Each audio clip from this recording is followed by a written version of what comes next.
Welcome to the Jamal Thomas Show. My name is Jamal Thomas. We have a full show for you today.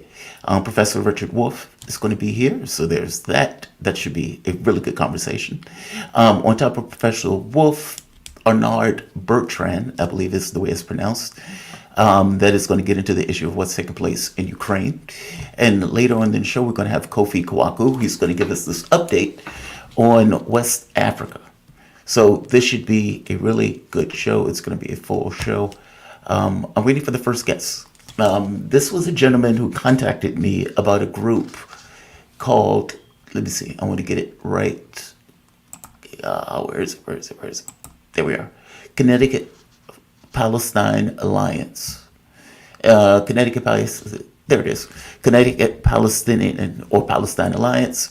We're a confederate of Jews, Muslim, Christians, and other citizen groups working to move the state of Connecticut. Basically, we want a more peaceful world, and we're doing this through the state of Connecticut. So, excellent. I guess this here, let me do one check before we do anything else. All right. Here we are. Omar, can you hear me okay? Yes. Nice to be with you. One second.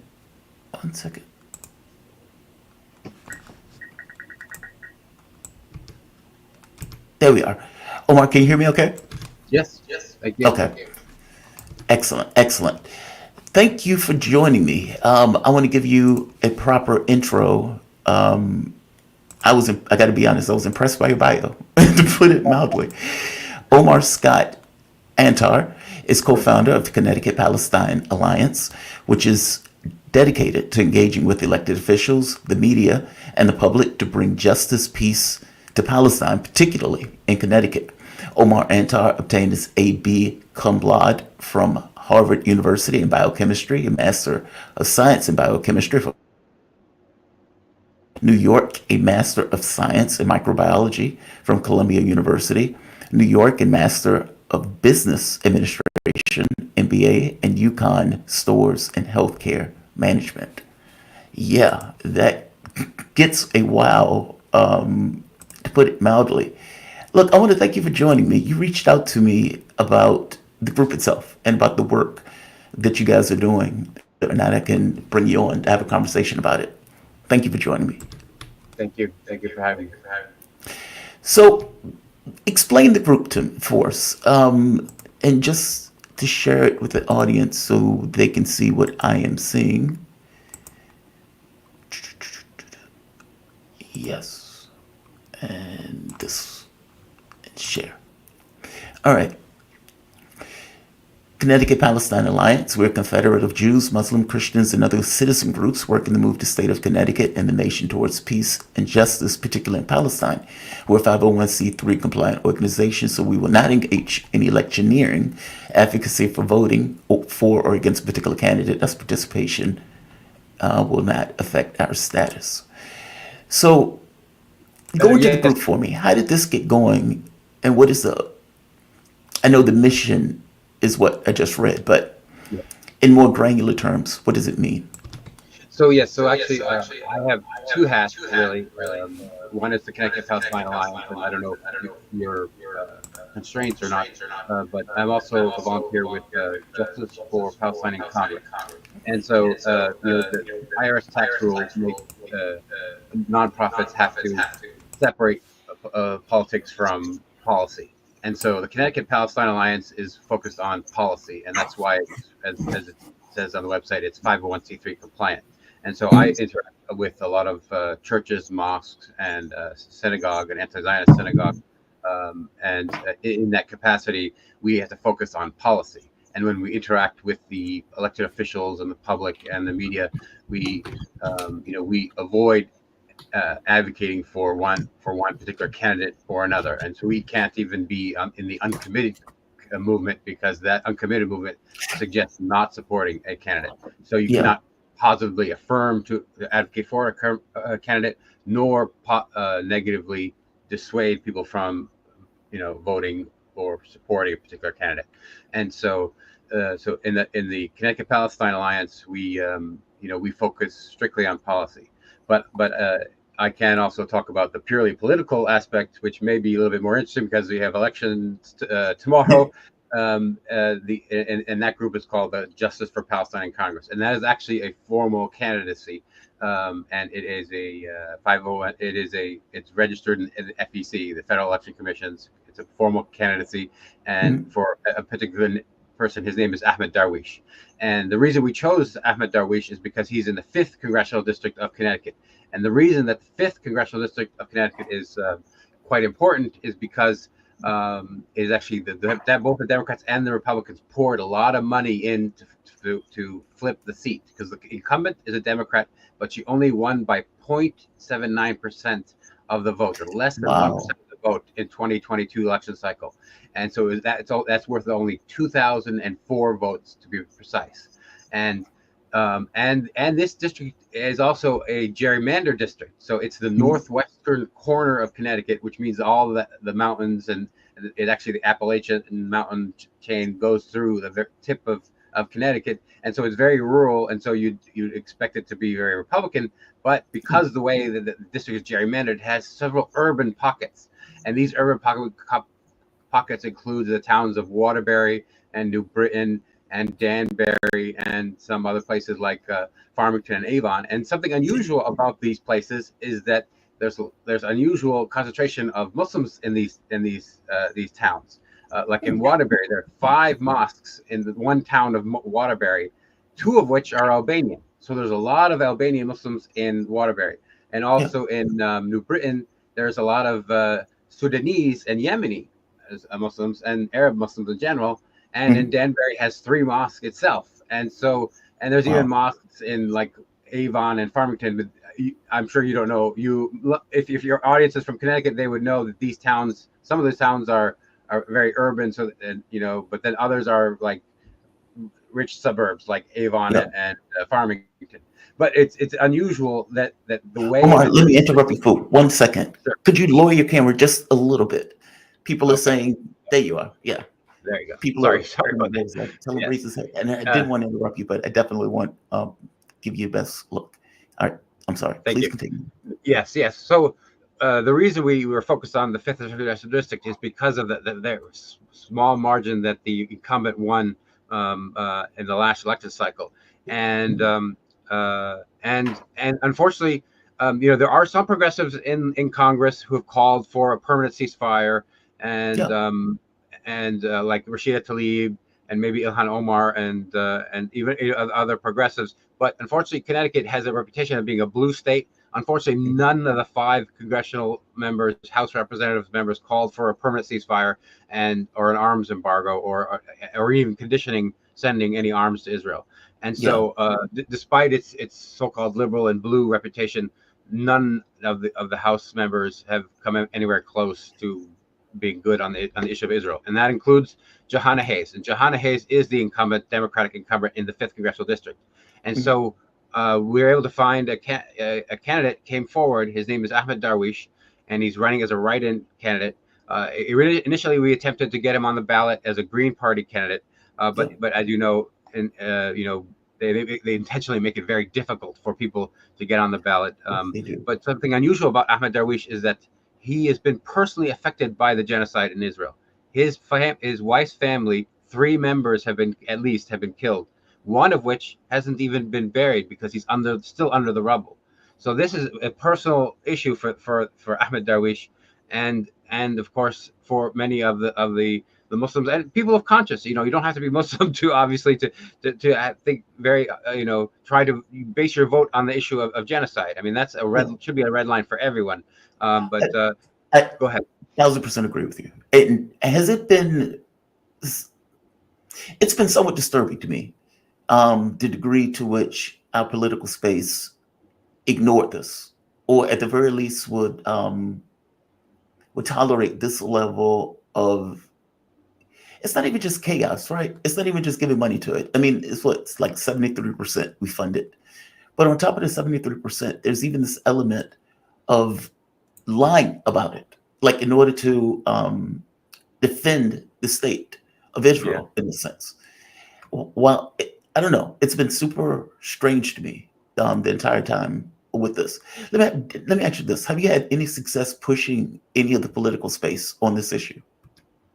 Well, that's exactly what our whole motivation is. And so actually, so what one part of this campaign was actually to reach out to all across the state of Connecticut to have Right. 5 candidates across all 5 congressional districts, and we were able to get other candidates. To one is a Palestinian American sister, and she is also running in a 3rd congressional district against DeLauro. And DeLauro is pretty famous because she's a ranking member in the House for Appropriations, so she's pretty powerful.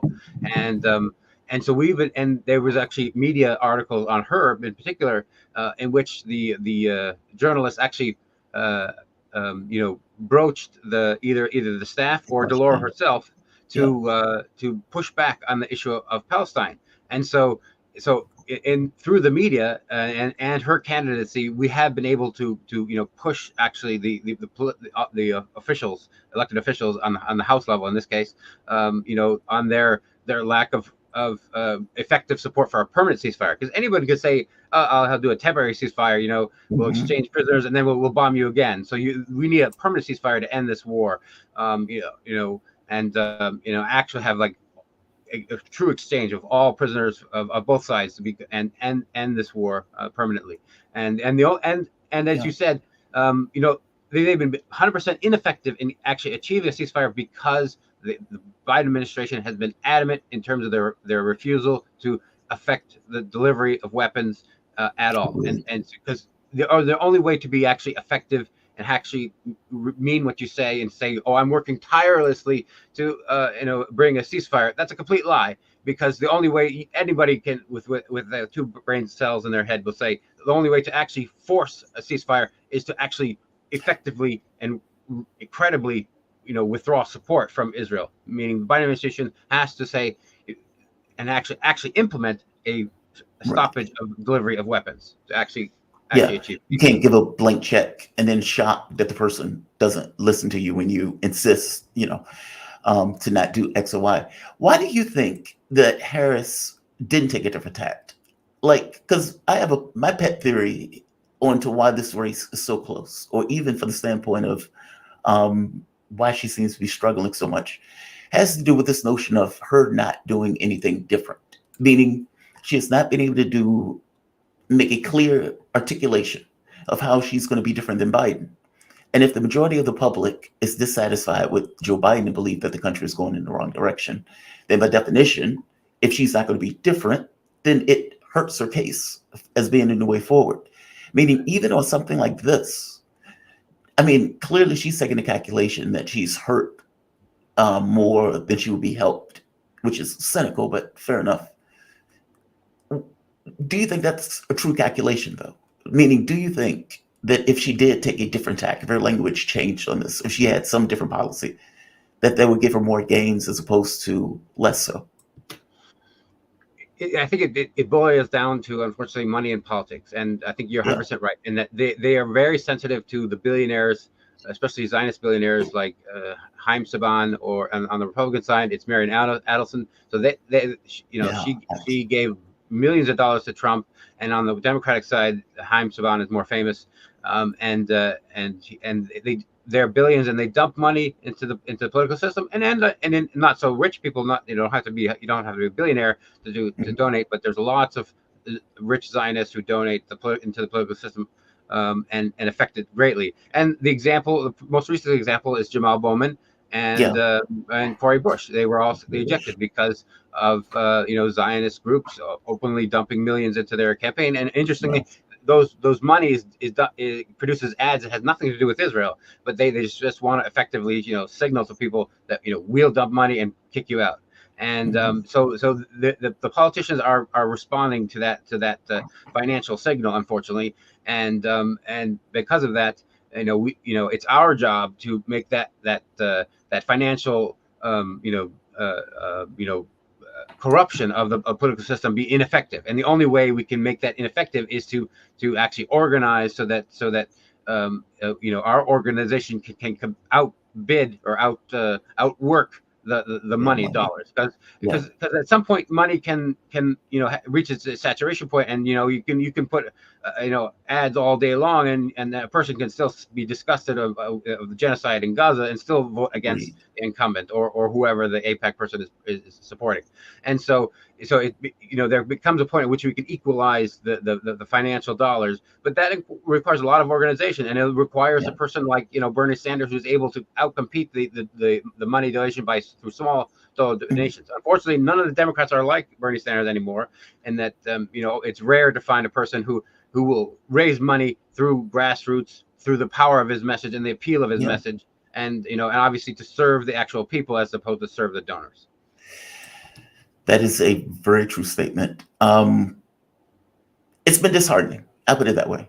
Because I agree with you. At a certain point, there's, you can conceivably see a certain amount of political pressure that's applied to a candidate because it's so grotesque, right? And weirdly enough, Rashida Tlaib is a really good example of this. She's in a particular community in Michigan that is a heavy either Arab or Muslim presence. And from my understanding, the consternation that they're feeling towards Democrats is overwhelming, right? She decided that she could not come out and give her support to Harris. Now, whoever she votes for independently, that's one thing. For a Democrat to not be able to do that gets across the level of political pressure been applied to her. And you can imagine that you would hope that that would just be a red line in general for the whole genocide thing. 1,000% agree with you. I don't know if it's money. I don't know if it's political allegiance. I don't know what it is. But they seem to have taken a very particular tact on this that I think is grotesque. Yes. But I'm sure as this many people in your audience and who are geopolitically aware, the unipolar world is shifting to a multipolar world, and that there'll be a rude awakening, and there kind of has been somewhat of a rude awakening already for those people actually paying attention to the Yeah. real news as opposed to the fake news, and that Israel has been failing as in its wars.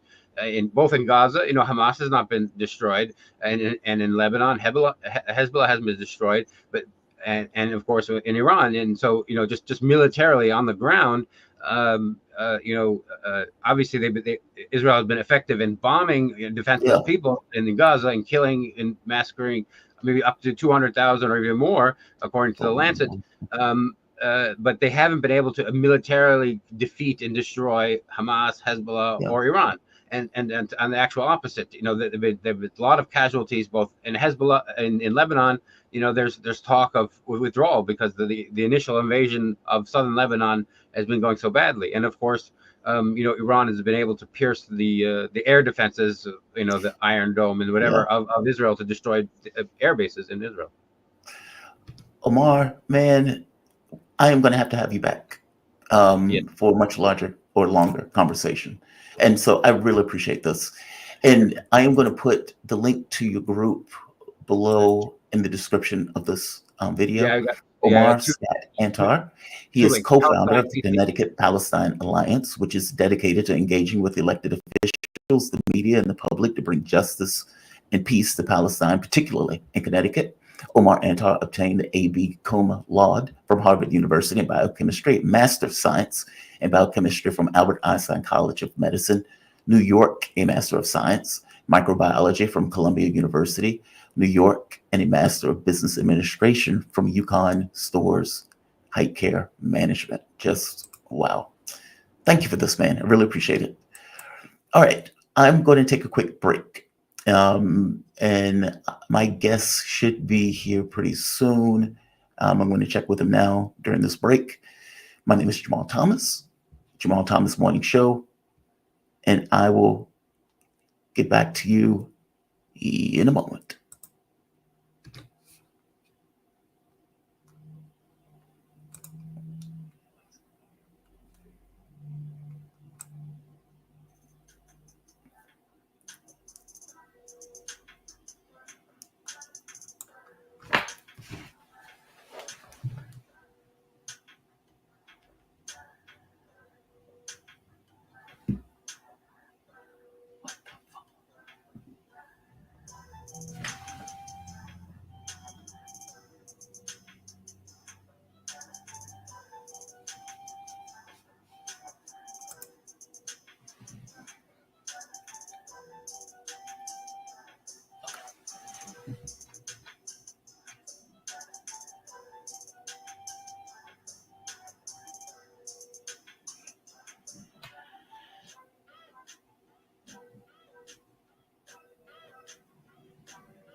All right. Welcome back to the Jamal Thomas Show.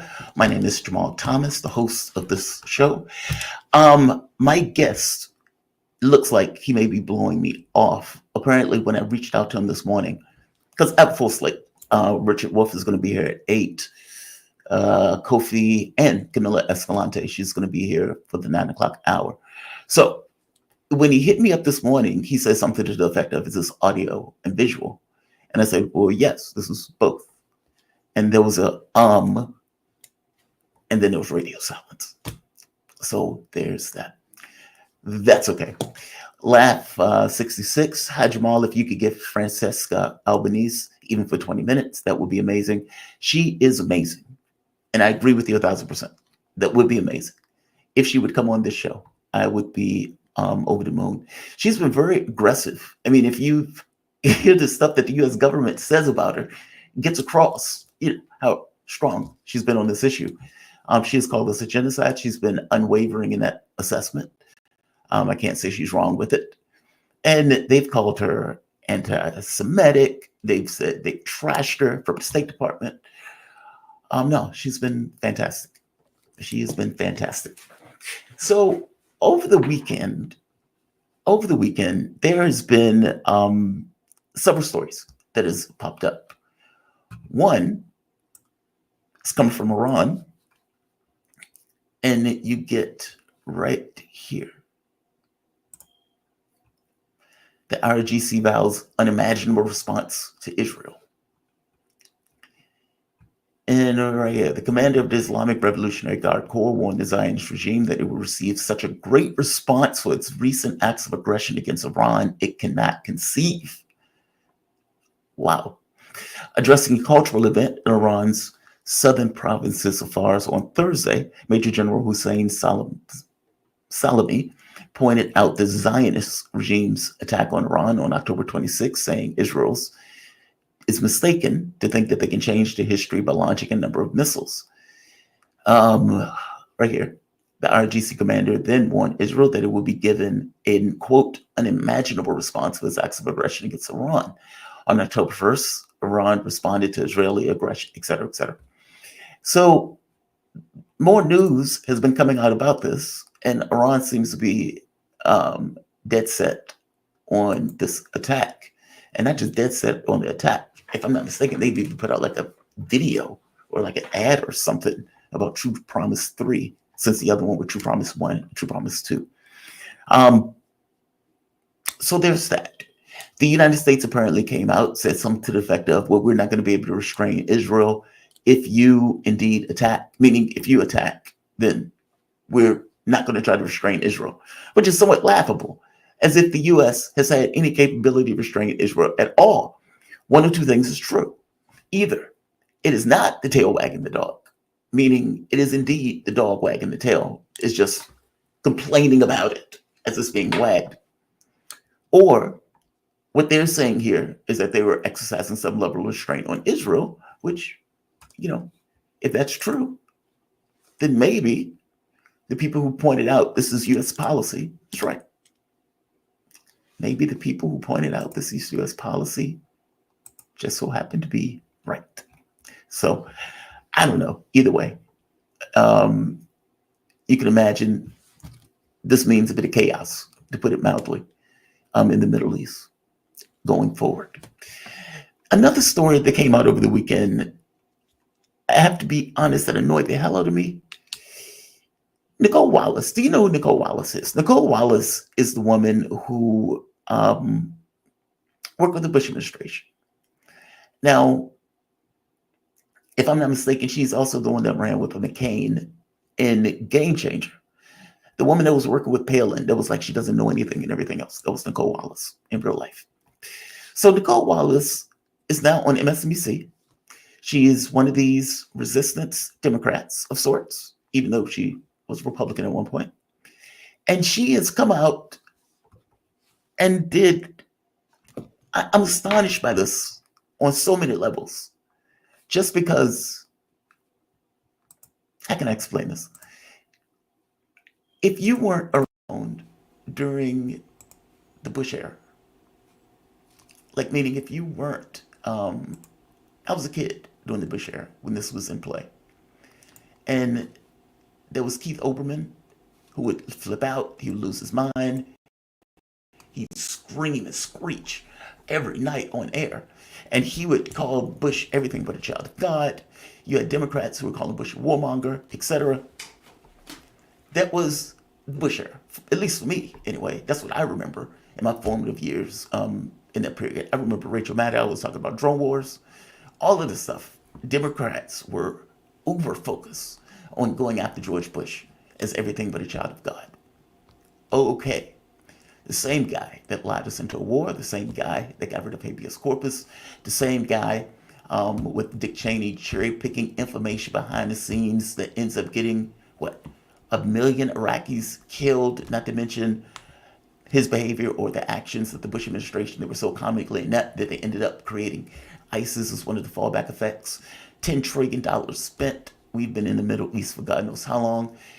My point is to look to him as being some kind of savior of democracy, which is the argument that Nicole Wallace is going to make.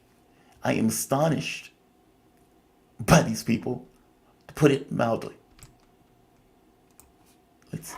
Which ones? Or Puerto Rico, where I'm in my home state of Delaware. And Wallace is.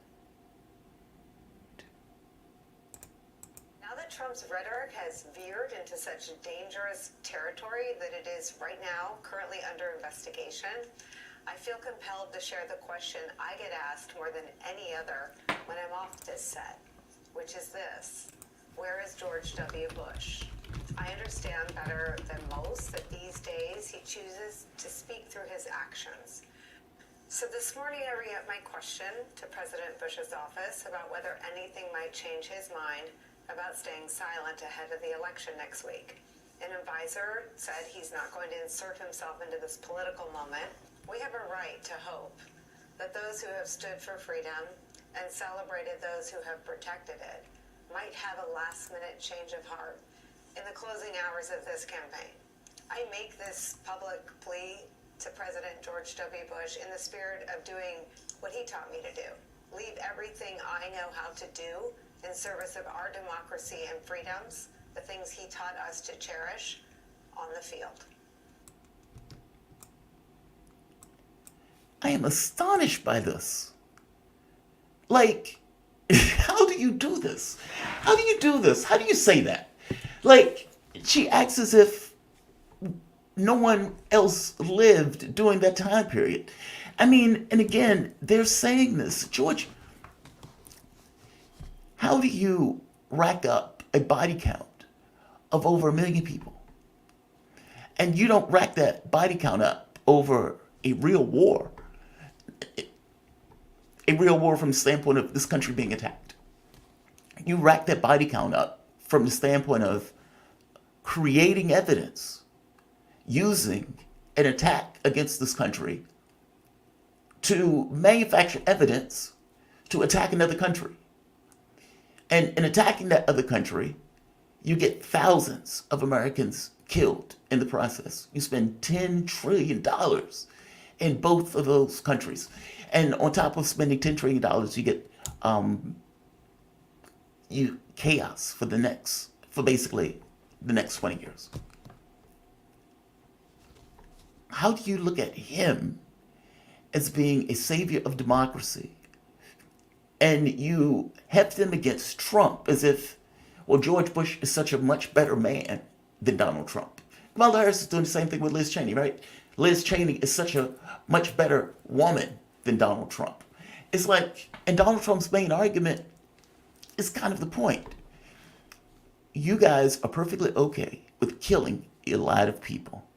You have no issue with that at all. You can go into one country after the next, and it's like, what does it mean to go into another country? There's that. You're not bringing them roses. You're typically bringing bombs, death, misery, etc. By the same token, you don't like Trump's manner. So, whereas Trump, on some level, at the very least, is open to a deal, these guys just want to stay and stay forever. That is their point of view. That is the way they operate. That is the way they behave. I think the thing I'm trying to point out, though, is they seem to take more of an issue with the way he sounds as opposed to what he was doing, if that makes sense. I get that trying to overthrow the government of the U.S. Yes, that's a horrible thing. And as I said, I thought he should have been prosecuted for that. But that's kind of secondary to the point. If you're talking about like a body count that the president is racking up just from the standpoint of their foreign policy, George Bush was grotesque. The notion that this is the guy who's going to defend democracy by standing up and saying something against Trump. Outlandish. It's just outlandish. There is such a bias. I know they consider it normal. It's not normal. And what I mean by normal, in the normal way that people interact with one another. If somebody told you something like that, it's like, this guy got 1 million people killed. And he lied us into a war in order to get that 1 million people killed. They would think he's a warmonger. Meaning nobody under normal circumstances, if you kill one person under normal circumstances, what people typically tolerate, you just kind of moseying around like everything is okay and everything is all right.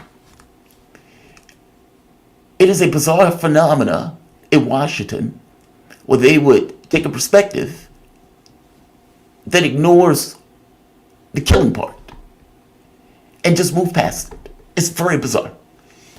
And again, I know for them, in the circles to which they inhabit, it's not weird or strange for them to either get a lot of people killed, for them to talk about getting a lot of people killed, and many of them have never been in a war at all. It's just astonishing, that's all. It's just amazing to me. I mean, she is here making a plea for George W. Bush as the savior of democracy. We're still in Iraq today, and they still do votes saying, leave, leave, leave. And we're like, yeah, we'll lounge for a little bit longer. We'll just lounge.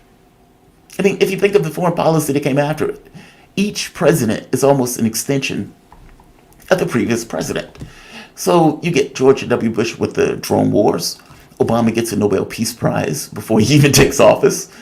And if I remember his speech correctly, it was something like legitimate wars or wars, necessary wars. He expands those drone wars to a prolific degree. And again, he might have looked at his job as being a manager of somewhat of an empire. I don't know. Obama had a kill list in general, not to mention the hundreds of thousands that got killed in Syria. I'm trying to overthrow Assad.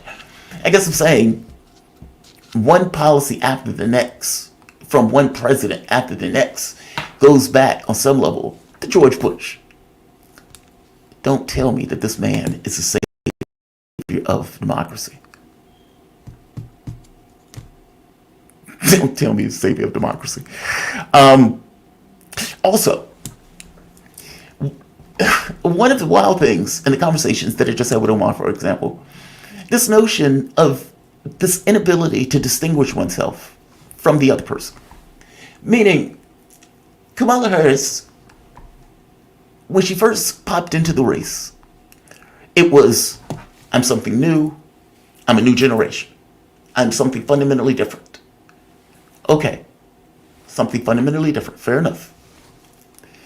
And then it's like, okay, well, interesting question, since you're the VP, and, you know, you've been the woman behind the man for all of these years, back in Joe Biden, all right?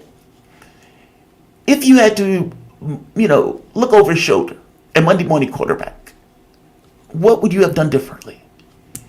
Meaning, because the question writes itself, right? If you're saying, I am a new way forward, I'm something fundamentally different, I am different. All right. And then, by definition, somebody said, okay, well, what would you have done differently? 60 to 80% of the country said we're going in the wrong direction. All right. So what would you, who is a new way forward and is something fundamentally different, what would you have done differently in your difference? Now, this is kind of like the Obama thing. Because of gender, race, etc., younger, you are given a presumption of difference. Like, meaning, Nobody is unclear that you are not a old white man that is not altogether cognitively there. Nobody is, you don't have to disabuse them of that fact. They can see it. So in the very beginning, it's, whew, thank you. Joe Biden is stepping away. And we have this new different thing. But the problem is, the moment that they ask you, okay, well, what is that difference? And you can't articulate it. Oh, you have a problem. Because the things you have articulated, it's not really that different. I mean, if you think about it, a tax credit. Oh, wow. We're so blown away by that. Is that something that Joe Biden would not have done? I mean, look, they were trying to give, what, $300 to kids? So this is not radically different. I guess my point is, this stuff is not like mind-blowing. It's not like even the immigration thing. She's like, I'm going to pass Joe Biden's immigration bill on my new way forward. Again, not the most mind-blowing revolutionary thing at all. And then when somebody says, okay, well, how are you different than Joe Biden? And she doesn't have an answer on anything. It puts you in the mind of the Sarah Palin thing, right? How many books do you read? I read a lot of books. Can you name one? And she just melts in the sun. Somebody was like, just say the New York Times. You can't think of one magazine. You can't think of one magazine. But I guess that's my point, right? It's like your thesis of the case. It's just like the RFK thing. You can't contradict your thesis of the case. If indeed my thesis of the case is we should reach out to our enemies, we need to understand our neighbors, we need to stop these wars. And then when the whole Palestine thing come in, it's like, F those Arabs. He's like, whoa, whoa, whoa, whoa. What the hell is that? What the hell is that? You can't contradict your thesis. And so even on the issue of Gaza and Palestine, she cannot distinguish herself. Now, this has created a problem. I mean, if you're thinking of the Muslim community in Michigan, for example, they're pissed off. I would argue they have every right to be pissed off.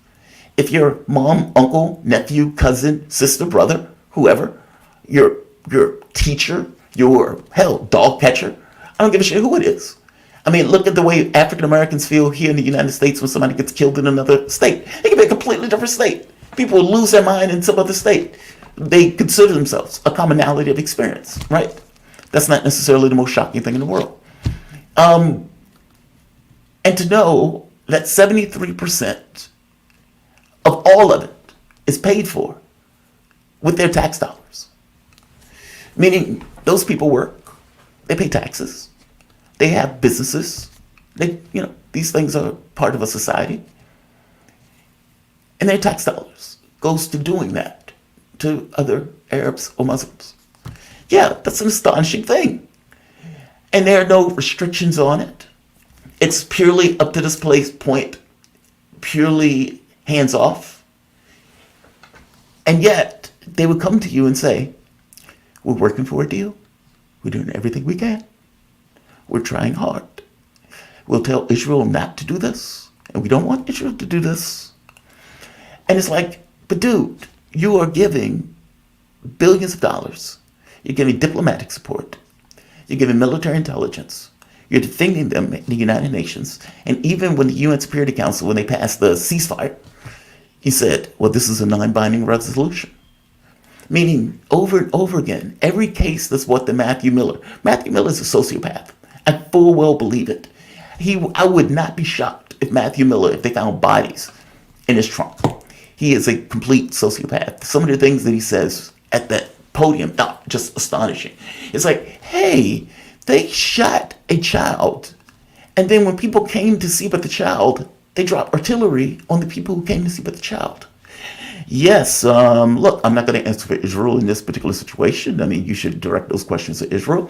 But we do ask them to investigate any anomaly in the military action. Like, it's over and over and over again. He does this stuff every day. Meaning, it's not just the money. It's that. It's that part, too. It's the justification of it, of the behavior. So, this creates a problem for Harris. what do you do, Harris? So what you do is you say, A, what is taking place there is horrible. It's horrible. So many people have died. And we're working for a deal. And then you turn to the Jewish community and you say, we are never going to allow this to ever happen again, ever. Ever.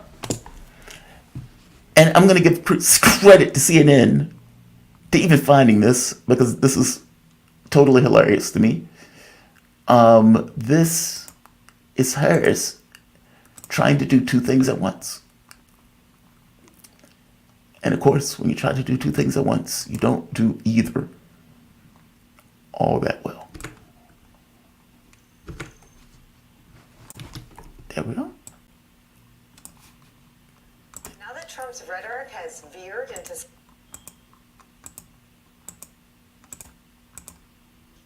What has happened in Gaza over the past 9 months is devastating. We cannot allow ourselves to become numb to the suffering, and I will not be silent. All right, so we cannot allow ourselves to become numb to the suffering, and I will not be silent. That was in one direction. What about the other direction?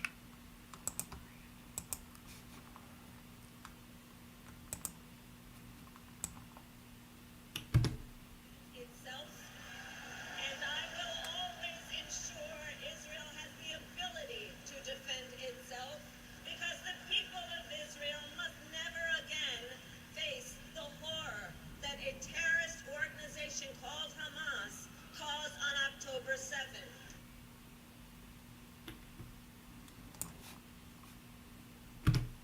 The audio on the clip was not good. I'm sorry. But effectively, we cannot let a terrorist group like Hamas ever come back. There's that part. And in the first part, that one is directed to the Jews. And the other part to the Arabs. The suffering has been tremendous. And I, Kamala Harris, will not be silent. This is kind of what I mean, right, with the New Way Forward stuff. Where is, on some level of confidence, or where is at the very least a level of political courage? And I don't think anybody is expecting Kamala Harris to go rogue. I think what they expect is, on some level, a bit of humanity. And it's very possible that the humanity would dovetail in with just good policy. I mean, all things being equal, maybe the public is not okay with seeing what they've been seeing constantly and think that Israel has gone too far. You're telling me that you can't think of a political line to draw that you can walk to make that work. It's like there's no political dexterity. There's no political courage, even on something like this, where you would think that at a certain point, and I get it, there's a huge amount of money that gets used against political parties on issues like this. Fair enough. Is a presidential election that is a concern down-ticket ballots? I have no idea. Clearly, they have made the calculus that they are better off undercutting one group in favor of another. And what's wild about it to me is that Kamala Harris is acting as if she's not currently in power. And I get she's a VP, and maybe she thinks my job, God, man, he has so screwed her over. Oh, good, my guest is here. All right, I did not think he was going to join me. Give me 1 second, and I'm going to reset.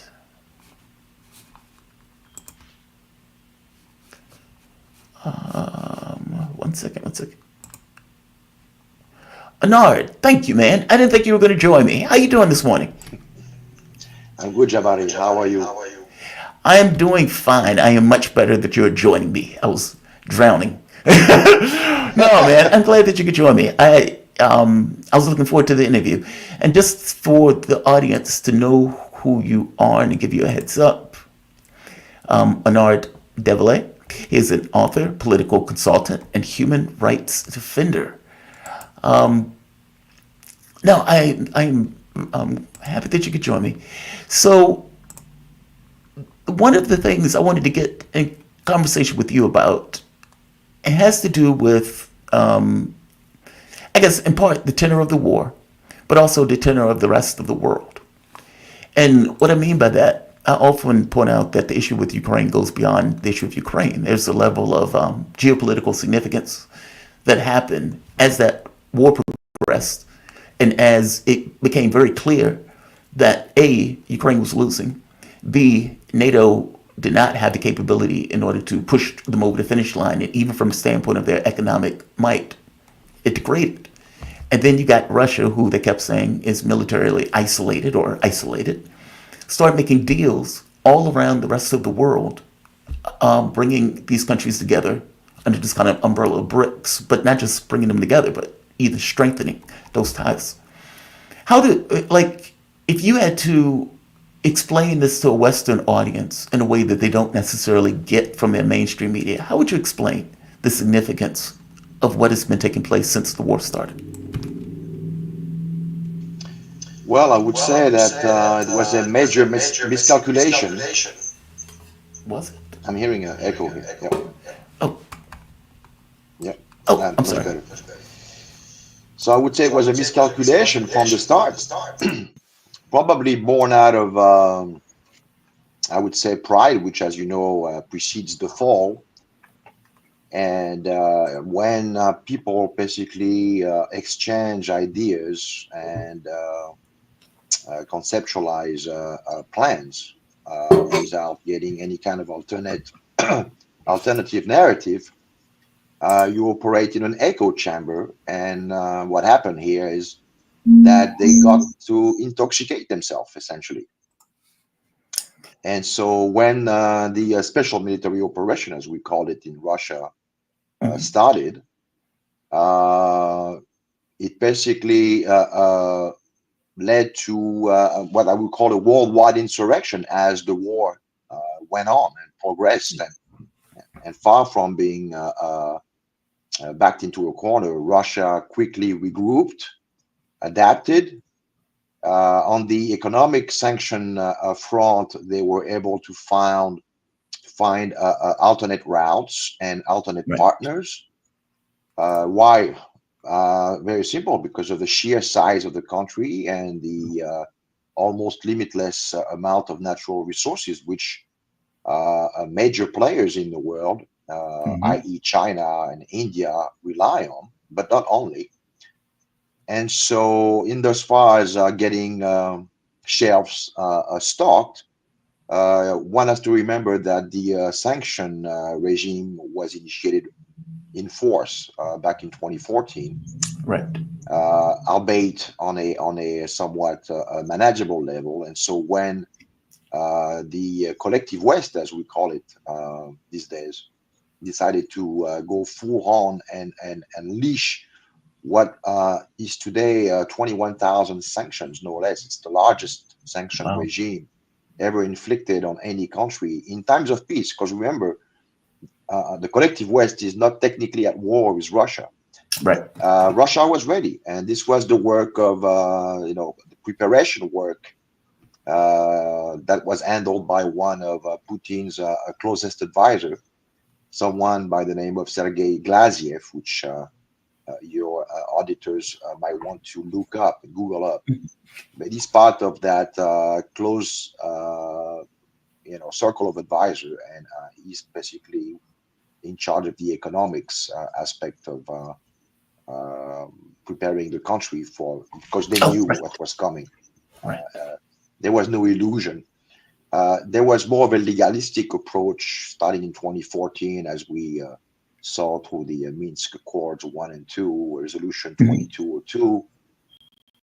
But in the end, none of the core elements of the Minsk Declaration were ever implemented, let alone fulfilled. Right. And I'm not talking just about Kiev here, but also the so-called sponsors of the Minsk Accord, i.e. France and Germany. To make matters worse, they even added salt to the wound by, this was in May 2022, ex-French President Hollande and former German Chancellor, Merkel, went out and actually acknowledged that to them Minsk was never about seriously resolving the crisis in Ukraine, but more about Just gaining time so as to allow Ukraine to rearm. mhm. So they just went out and said it out, out there, like, you know. So Wow. but the Russians had to, give it a try. I mean, that's the idea, right? You Mhm. have to act responsibly and try to preserve your own constituents, your own population from the worst case scenario, which is a conflict. So they tried. They went as far as giving the West the benefit of the doubt, as they often do for quite some years now, going back to Mhm. if we recall the seminal 2007 Munich conference speech by Putin, where he basically warned, Western countries that they would have to change their ways, or else Russia was going to draw its own conclusion Right. and oppose this. So it took a while. It took a few years because they had to prepare for what was going to be an economic onslaught through the sanction. But not only, they also had to finish developing new weapon system, test them, which was accomplished in Syria, and basically Syria was the turning of the tide. You know, Yeah. when Russia intervened in September 2015, Syria at the time looked as if it was going to be the latest in a series of regime changes in the Middle Mhm. East, starting with the infamous Iraq War, which, as Right. we all recall, was initiated on false pretense. But then also the Libyan War, which was a travesty of It murder Gaddafi. interpretation of UN resolution in a way that somewhat enlarged the meaning of the resolution to include toppling Gaddafi, essentially. Mhm. And so the Russians, all those years, were taking act of all those actions, making sure that their positions were clear. But as time went on, they were increasingly growing, disillusioned about, the West good faith. And Yeah. so Ukraine was the rubber that met the road, essentially. And but it had obviously more of a national security threat component to Russia Yeah. because it's right at the border. And if you recall, the Cuban Missile events in the Crisis. wake of 1990, there were promises made. I mean, so the Americans would say, "Well, it wasn't Mhm. in writing." But if you approach the situation using I'm going to use a legal doctrine here, but the Corbyn approach to contractual interpretation, you might Yeah. not have a four-corner contract, but you look at the totality of circumstances, I and mean, you but can to be get a fair, even yep, just in a common sense sort of way, right? In the Cuban Missile Crisis, it was the same thing, just in reverse. And there's no situation where the U.S. will be perfectly okay with putting weapons, mercenaries, special, you know, what have you. Yeah, so military close to groups, their borders. intelligence Yes. groups in Mexico. They wouldn't turn around and say, "Oh, well, Mexico is an independent country. Mexico can do whatever it wants." No, we lose our mind over that stuff, and we've seen it happen with the Cuban Missile Crisis. So, no, I agree with you. I think the thing that just shocked me more than anything else was, I guess, being in the U.S., the level of rhetoric around it. Like in the very beginning, everybody had one specific point of view that the media was drumming home. And they would say Russia was running out of missiles, Russia blew up its own pipeline. This stuff was just outlandish. And now they finally gotten to the point of saying, okay, well, Ukraine is losing. But this is years in the making where they finally gotten to this particular point. How far do you think they take this? I mean, clearly the military is collapsing. In fact, I had an article pulled up where the general pointed out, he says the front has collapsed. And do you think the West takes it to the point of forcing Russia to take the entirety of the country, meaning they just keep putting in money, they keep putting in weapons, they conscript teenagers and women, et cetera, et cetera. Or do you think there's some kind of settlement, or do you think it collapses on the battlefield? How do you think this ultimately ends up resolving? Well, I would start by saying that notwithstanding what might happen tomorrow and in the days that will follow in Mhm. Washington, um, the um, the Russians basically stick by the objectives of the operation, which is Right. demilitarization and denazification. Mhm.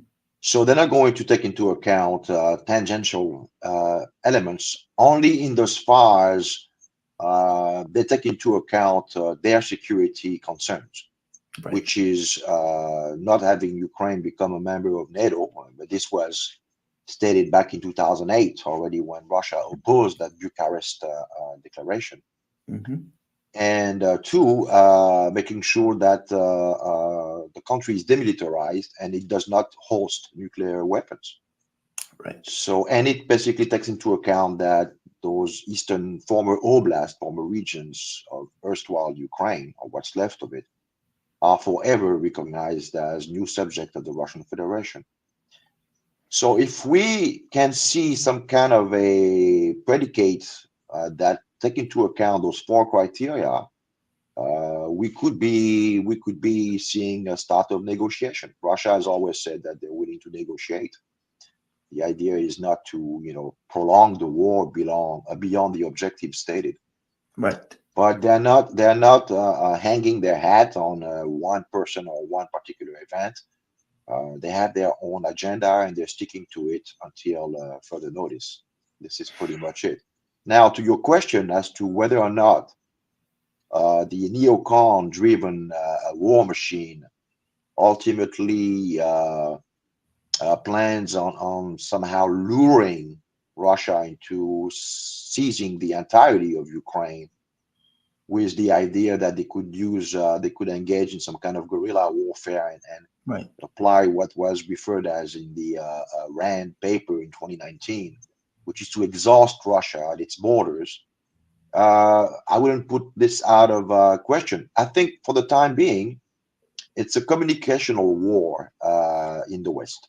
It's not about what goes on the battlefield as Mhm. much as trying to turn a pumpkin into a princess, to Western audiences. This is really what it's been all about since day one. Because make no mistake about it, the Russian army is slowly but surely grinding its way westward, Yeah. and they are encountering less and less opposition. Why? Because Ukrainian troops are evacuating fortresses, whereas not that long ago they would fight for those positions. They are not fighting for those positions anymore. They're retreating. So the idea is at some point, if Ugledar falls, if Kramatorsk, the fortress of Kramatorsk, gets liberated, if Kupiansk also falls into the Russian bag, and Ugledar, we will be looking at a situation where there is no defensive line or any kind of fortification left for the NATO-backed, what's left of the Ukrainian army Mhm. to rest on, or to mount some kind of last stand, as it were. So we get the sense that the Russians are really treading cautiously, trying to Yeah. avoid obliterating the infrastructure. This is not a shock and all war making style, not by Mhm. any stretch. Don't forget that the idea is you're gonna have to live with those people down the That's right. road. The borders remain what they've been for centuries, and so you don't want to leave etched into people's mind this kind of uh, total destruction, in Mhm. how you proceed. So they have to be cautious about, doing minimum amount of damages. But at some point, they're going to be in a position where, if we're not looking at No, I hate to interrupt you, man. I'm really sorry. I'm going to have to close it. I have a hard break at 8. But just for the audience to just give the audience a heads up, Bernard He's an author, political consultant, and human rights defender. Look, we're going to take a quick break. My name is Jamal Thomas. We'll be back in a moment.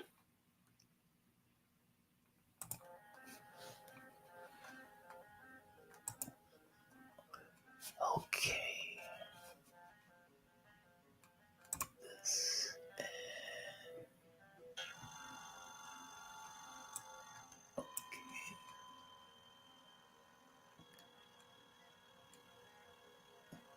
No, I'm not trying.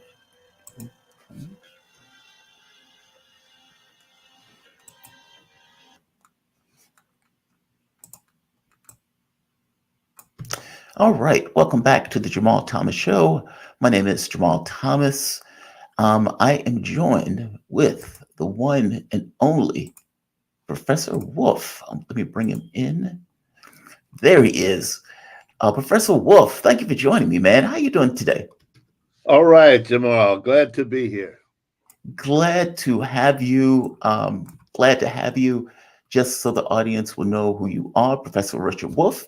He's a professor of economics emeritus, University of Massachusetts Amherst, and a visiting professor at the graduate program in international affairs of the New School University, NYC. He's founder of Democracy at Work and host of the nationally syndicated show Economics Update. His latest book, System is the Sickness When Capitalism Fails to Save Us from Pandemics or Itself, and is available with his other books, Understanding Socialism and Understanding Marxism, at www.democracyatwork.info. Now, Professor, deeply appreciate you joining me. I guess the first question to start off, what do you think about these two candidates in this race? And how did we get these two candidates? And what I mean by that is you have a blue-collared billionaire that has decided to take the mantle of I am the guy who's representing the average American man. That blue-collar billionaire is paid by other billionaires. And he has been able to take that space, even to the tune of, well, the union, at the very least one of the major unions, not giving support to either candidate because the majority of the candidates wanted Trump. How do you get to this point where the Democratic Party, supposedly the party of unions, has become elitist, whereas a billionaire is now the working man? Well, the way I understand it is that the winner in all of this is corporate America.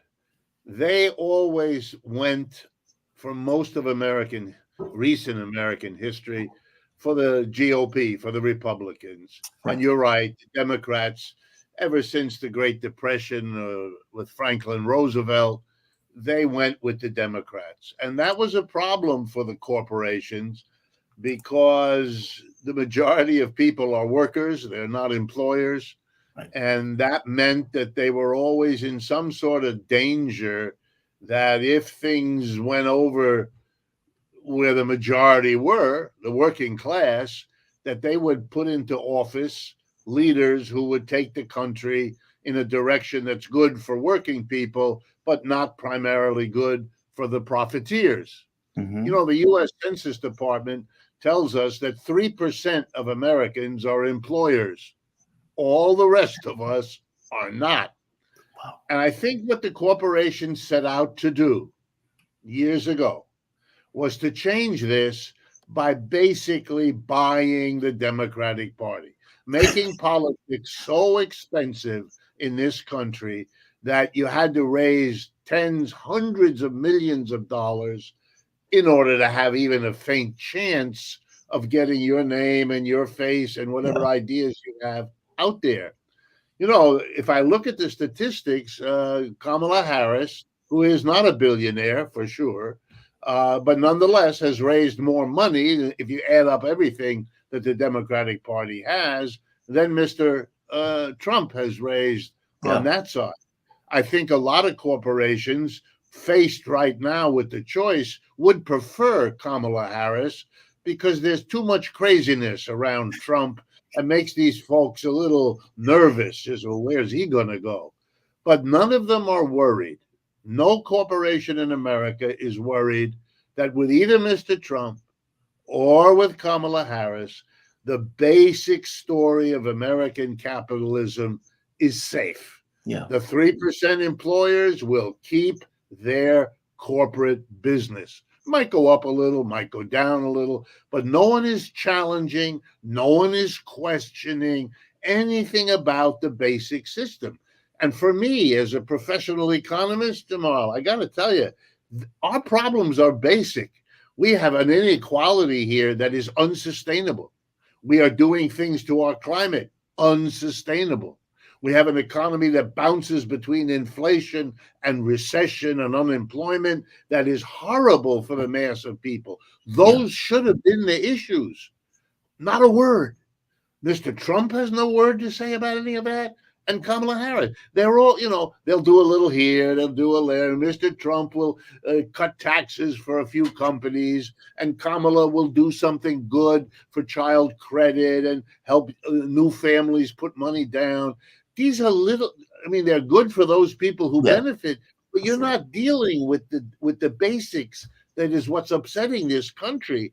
So I have the bad thing to say, regardless of who wins, the day after, we're right back where we were, and that was not in a good place. Yeah, that's a fair point. It doesn't change, right? I guess the mechanics of the system remains regardless of who takes over. I mean, I would say this though, Donald Trump, weirdly enough, he seems to have some awareness that countries around the world have started to work together in coordination. It's like I don't think he can explain it chapter and verse, but he has a feeling about it. It's like, okay, hey, I'm seeing these countries, they're seemingly organizing themselves around some kind of principle, and it's against us. And he would even point out that the dollar is under attack and that something needs to be done to protect the dollar. And that's pretty fascinating bit of awareness on Trump's part, because you don't really hear anything coming out Democrats about it. From your point of view, when he's talking about, I'm going to use tariffs in order to force companies to pay their fair share, or I'm going to put tariffs on these companies 200%, force them to keep their businesses here in America. And he is going on this tear about pretty much tariff everything. A, I guess the question is, do you think he has a chance of doing that? And B, would something like that even work to keep businesses in the States? Well, to give you the short, blunt answer, I'm very doubtful he could ever get it done. Yeah. And if he did get it done, the blowback would kill it within a year, if even it took that long. Mm-hmm. You know what? The tariff story is a wonderful story. It's the story of Mr. Trump getting up on a big white horse, protecting all of us. Look, I'm going to smite these awful foreigners with a tariff. It's the same theater of building a wall, in the southern border of Texas and Mexico, a wall. It's a great image. It's the kind of thinking that a Madison Avenue advertiser wants to get your attention. But as a policy, it's ridiculous. And let me explain the tariff story, because it's not hard to do. First of all, notice an important mistake that Mr. Trump keeps making, and his advisors, some of whom I know, tell him, you can't do this. He does it anyway, because he understands. Nobody knows exactly what a tariff is. Nobody knows exactly how they work. Nobody knows anything other than the word, if even that. So he can bloviate all about it. Here's what a tariff is, and I'm going to use an example. Right now, the best quality, lowest price electric vehicle, car or truck, is made by something you may never have heard of, the BYD Corporation in China. Everybody's been working on electric, vehicles for the last 10 years, and the Chinese won that. Their technology is the best, way better than General Motors or Ford or anybody else. Okay. They can bring an electric vehicle here, first class, best quality, $30,000. What Mr. Trump did and what Mr. Biden did was tariff that. and they put the tariff at 100%, the kind of thing Trump talks about. Yeah. So if you wanted to buy that car, you'd have to pay $30,000 to the Chinese to get it, and then another $30,000, 100%, to Uncle Sam. A tariff is a tax paid to the United States government by the United States company bringing it in. Right. So it's got nothing to do with the Chinese. Don't touch this. This is not. Trump goes around, I'm going to tariff the Chinese have to pay. No. If a student did that in my class, they'd flunk. If the student did that in any economics class, they'd flunk. We would teach them, no, the tariff is a tax on your own people. The Republicans are saying we're going to tax the crap out of America by putting this is a disaster. You know what that does? It makes the inflation we had last year nothing. It would be 2-3 times worse. No politician is going to do that because that would be self-destruction for the politician. Everybody would turn against them. Look how upset people are now with the prices they have to pay in the grocery store, the department store, any place else they go. You're going to raise all those prices with tariffs? It's just blah, blah, blah. That's what you're getting from him. And he's hoping that nobody knows quite what this is about. And it looks good, like building a wall, you know. Okay, in the middle of the desert, he's got a wall. People told you it takes 5 minutes with a rope to get over that wall. But no, I'm building a wall. I mean, he's just, wow. You know, you understand, though. If people don't know the details, if no one explains it to them, well, then this looks like the big guy on the white horse who's protecting us with tariffs. It's just junk. Let me give you another way to understand it. If you look around an American highway, do you see Chinese electric trucks and cars? No, because no one's going to pay 60 grand for that car. But it's even worse.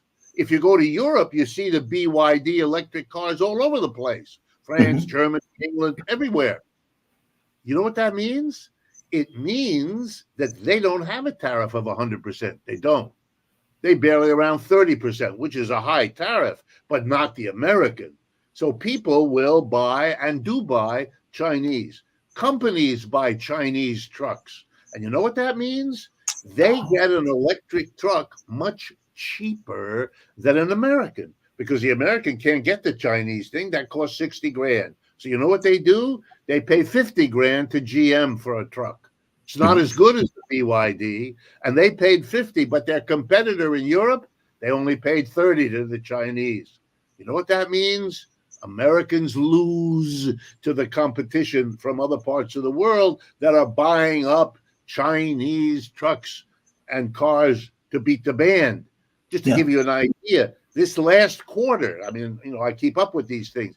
This last quarter, BYD surpassed for the first time the Tesla Corporation. Wow. Elon Musk's company in China, because they are the big company that produces it. Americans are kept from it and thereby forced to buy more expensive, lower quality cars and trucks from American producers. This is a recipe for disaster. Let me ask you this. I think Donald Trump's issue is that he's stuck with a dilemma that I guess he hasn't necessarily been able to solve. That he wants to be able to argue, I'm going to keep American jobs here in the United States. And I am going to do this for America. I believe in America first, et cetera, et cetera. And I would imagine when he's sitting in his room with his advisors and he says, well, how do I do this? Well, if I can scare them that I'm going to, you know, they're not going to be able to sell their product here, that they're going to be forced to build it in America. How would you solve that issue in general, let alone does a tariff even touch that issue?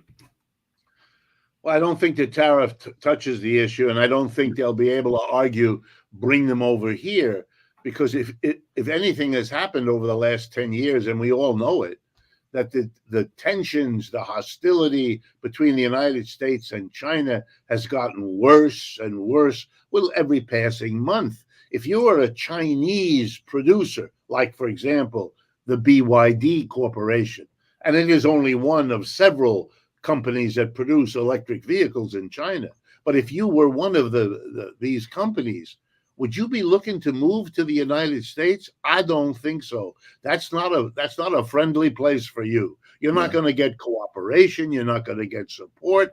You're going to get God knows what kind of hostility expressed against you. No. If you need to lower the cost of your cars and trucks, to break into the American market, maybe you'll put your factory in Mexico. Maybe you'll put your factory in Canada. And remember, Mexico and Canada are working real hard trying to get the Chinese to come there. But no, I don't think they're coming to the United States. I think the problem for Mr. Trump, and by the way, the same problem would present itself to Kamala Harris if she wins. The problem is, if you want to do something about the end of manufacturing in the United States, you have to remember a historical truth which you cannot imagine away. The last 5 presidents, both of the Bushes, Clinton, Obama, all of them made statements. We're bringing manufacturing back. We're going to bring it back. None of them did it, but all of them promised it. Yeah. And they're not stupid people, and they made an effort. They couldn't do it. Why? Well, the answer is one word: capitalism. Here's how capitalism works.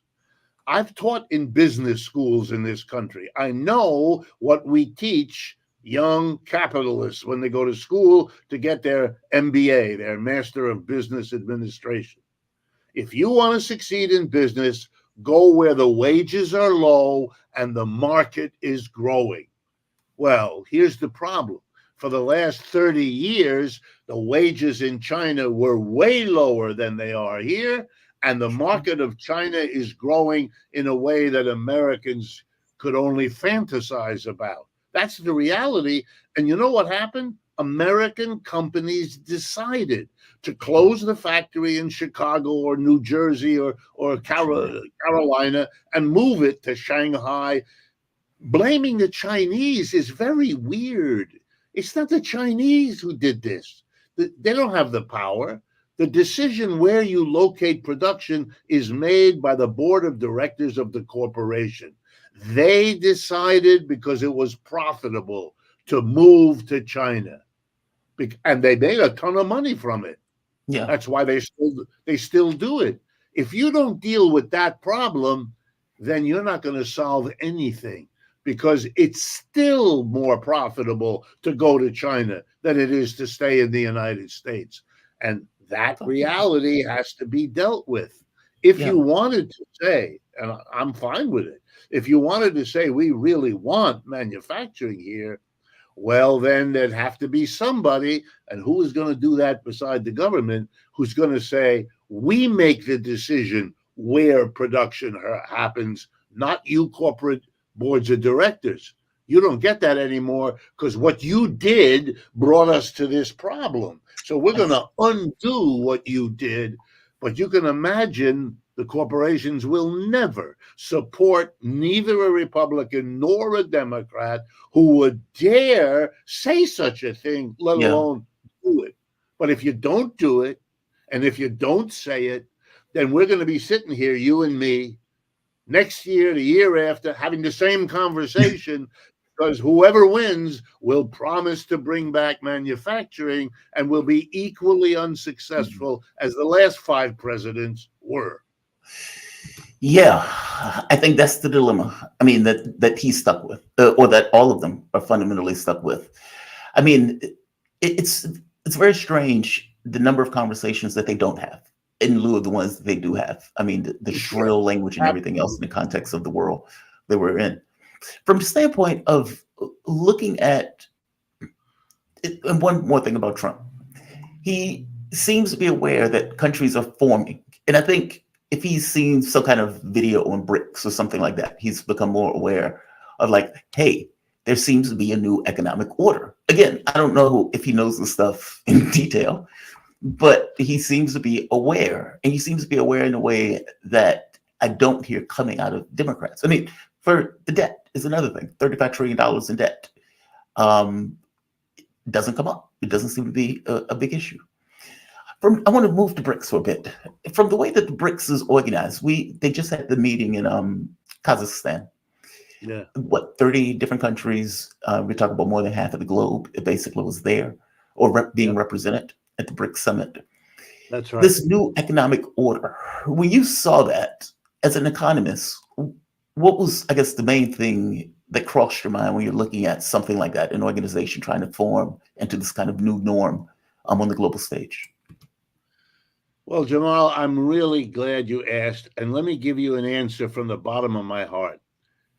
This is the most important economic change in our environment, yours, mine, and everybody watching or listening to this program, that's going on in our lifetime right now.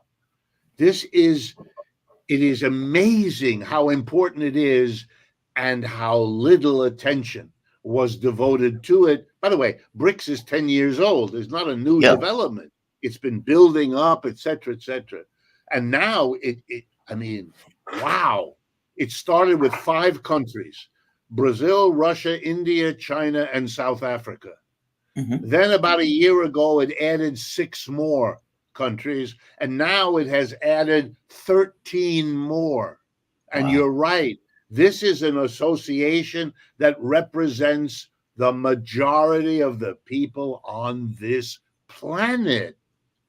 And the big mountain in the middle, the economic engine pulling it together, is the People's Republic of China.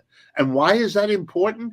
Because they are the first serious economic competitor that the United States has had in the last century.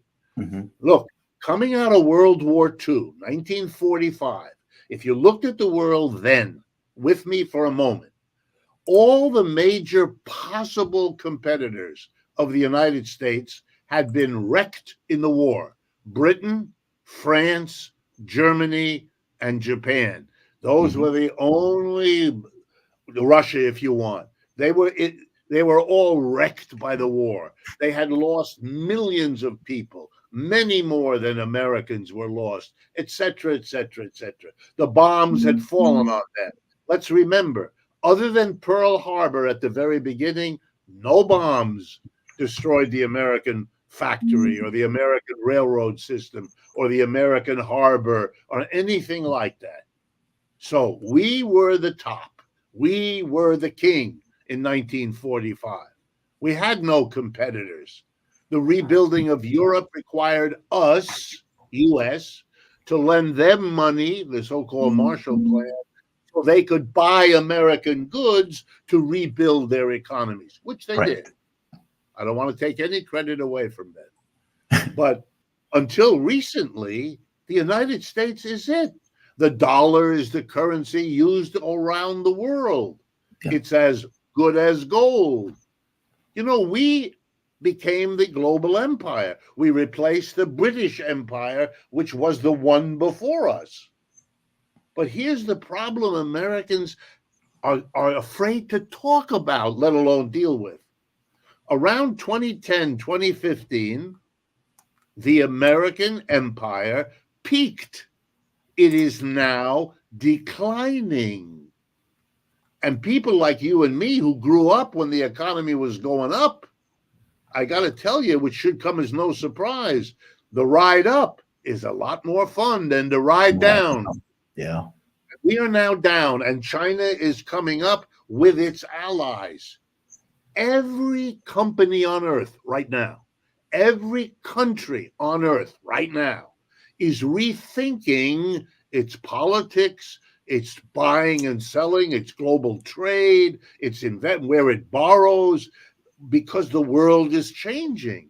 I mean, if you're a poor country in Latin America or Asia or Africa, and you want to expand your export market, you used to go to London or Paris or New York. Now you can go to those places, but you got an option. You can go to New Delhi, you can go to Beijing. If you want a railroad built, same thing. If you want investment to come, same thing. And guess what? The Chinese often offer much better terms. So the Yeah. countries do what you would expect them to do. They go for the best deal they can get. And that's no longer the West. And I know that's scary, and I know it changes everything, but that's the reality. And it's been like that for the last 20 years. You better get used to it because it isn't going away. It's a little bit like I'm living here as an American. I was born in Ohio. I've worked and lived in the United States all my life. It's like I'm trying to turn to my fellow Americans and say, hey, putting your hands in front of your eyes so you don't see it doesn't mean it goes away. It's Yeah. right over there, the other side of your hand, Jack. And when you move your hand, it's going to be there, only bigger. You know. Well, they've acted. I'm I mean, saying- they barely talked about it here in the West. I mean, like this Yeah. massive event, and they barely talked about it. And I guess on some level, this kind of, downplaying the geopolitical significance of something like this coming forward. I mean, you have a new economic order. And even more than the economic order, even this notion of we're going to engage in our own currencies, we're not going to sanction one another, because what's coming along with this goes beyond, how can I say, the economic dimension. There's a spiritual dimension to it, which is kind of like, we're not going to sanction you. We're going to be equals. We're not going to do the hegemonic stuff. We're going to be equals among one another. We're not going to sanction one another. We're going to be fair in regards to our dealings with each other. And even to the point of saying we need to find a way to avoid the dollar. Basically, we're not going to allow any one currency to be used as a weapon. What are the difficulties in setting up a system like that in general? I mean, because I understand the hopes of it, but what are the realities of trying to actually build that in our world? Well, it's a difficult process. You can tell it in two ways. Even though the United States is much less important in the world economy than it has been at any point since 1945, the fact is that at the meeting of the BRICS a couple of weeks ago in Kazan, there they set up half a dozen working groups, foreign ministers and others of all these different countries, to do exactly what you just asked, to set up a system. Here's what they already have. There's something called the SWIFT, SWIFT. The SWIFT system was set up by the United States after World War II. It's an automatic, easy way for money to move from one country to another. So, for example, if I'm importing French wine, so I order 50,000 cases of wine on a ship. The way I pay for it is I put money into the SWIFT, and the French guy that I buy from, he pulls that money out. Very simple, very straightforward. But the problem was, particularly once the war in Ukraine started, the United States weaponized. It took control. It took a whole bunch of money the Russians had in this system, basically stole it from them. It caused a lot of shaking of the head because every other country in the world understood, you on the wrong side of American foreign policy, they may take your money. This was thought to be unthinkable before. So they've worked out an alternative to the SWIFT system. So they can move money around. The United States cannot touch it, cannot interfere in it, cannot seize it, none of it.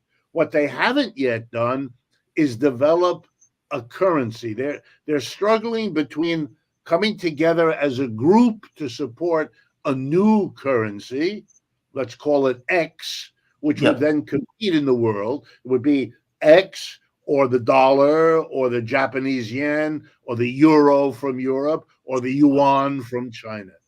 That, or to have a system that supervises and guarantees exchangeability of currency so that every country can pay for what it imports in its own currency. And that currency then can be used by whoever they give it to make other purchase. In other words, they guarantee that we can buy and sell from one another through the different currencies. And there are arguments either way. They're going to work that out. It may take them a longer time, maybe shorter, but they are taking all the steps to be an alternative to the West. And every year that becomes more real. Every year they make progress in that direction. There is no reason to assume that's going to stop anytime soon. And let me hammer home one thing, Jabbar.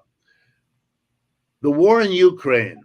Let me take everybody back to February of 2022, right? Almost 3 years ago now.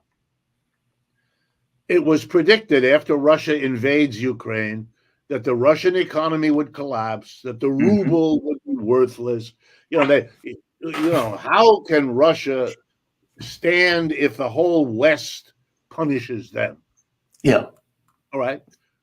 President Biden on down all made these kinds of statements.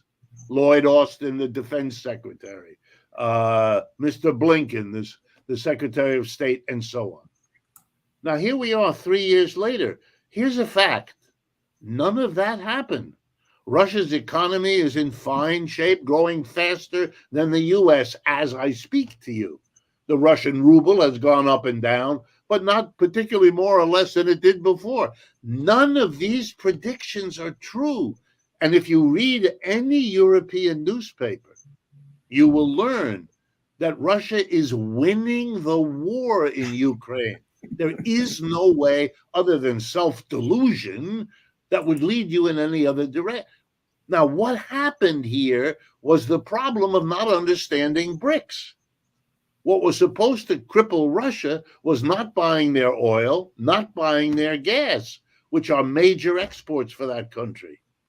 And you know what happened? They simply turned around and sold the oil and gas to India and China.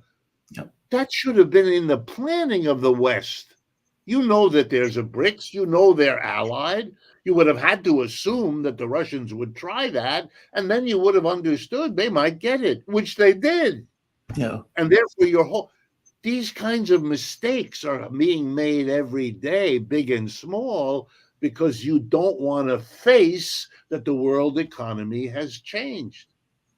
This is very serious. Yeah. And it could lead to war at any point, not just in Ukraine, but ditto in Israel, which is isolated in the world because the whole rest of the world, except the United States, doesn't want to have anything to do with what Israel is doing in Gaza. So the realities are, the old joke used to be, will the United States succeed in isolating Russia and China? You know what the world is now saying? That the American effort to isolate them has turned out isolating the United States. You know, it's wild. At this point, the State Department has already come out and said, paraphrasing, that the BRICS countries represent a change towards, he didn't say totalitarianism, but he said something to the effect of, like, these are dictatorships, this is an attack on democracy, et cetera, et cetera, et cetera. They're not going, because they're doing two things at once, I suppose. One is we're pretending it doesn't exist. By the same token, it's a big threat. I don't necessarily know if that's going to work all that well. How do you think this, I guess, the US or the Western countries are going to deal with this, let's say, changeover of world order? And maybe not even changeover, I would imagine it's an interregnum for a certain period of time. But how do you think they're going to ultimately deal with this? And you mentioned war yourself as being a potential outlet for this. Give me your thoughts. Well, my fear is that it will be war. That the United States is practicing in Ukraine and maybe also in Gaza for what will come to be a conflict that they will try to resolve with war. And frankly, not only does that terrify me, I mean, seriously, because let's remember the United States and China are nuclear powers. They have nuclear weapons. The Russians have showed us very sophisticated missile technology, which they certainly share with China. So this is not a war that like the other ones the United States fought. This is not the U.S. superpower against poor little Vietnam or poor little Afghanistan. Yeah. or poor little Iraq. This is a different matter, and Americans have got to understand that. Let me end here with a little bit of history. When the United States was a colony of Britain and decided they didn't want to be a colony anymore, they wanted to be independent. They didn't like George III running the United States from England, who was the king at that time. So we had a war, the Independence War, the thing we celebrate on the 4th of July. Okay, to everyone's surprise, the British who tried to stop independence were defeated. A few years later, in 1812, they tried again and they were defeated again. Okay, after that, they didn't try anymore. They realized they weren't going to win that one. My hope has always been that the United States might learn from its own history. Now that it is the empire and China is demanding its place in the sun, don't go through 2 wars. Don't do that. That don't solve anything. You'll probably lose. I do want to remind people just of a simple historical fact. The United States is 4.5% of the world's population. China and India together are closer to 40%.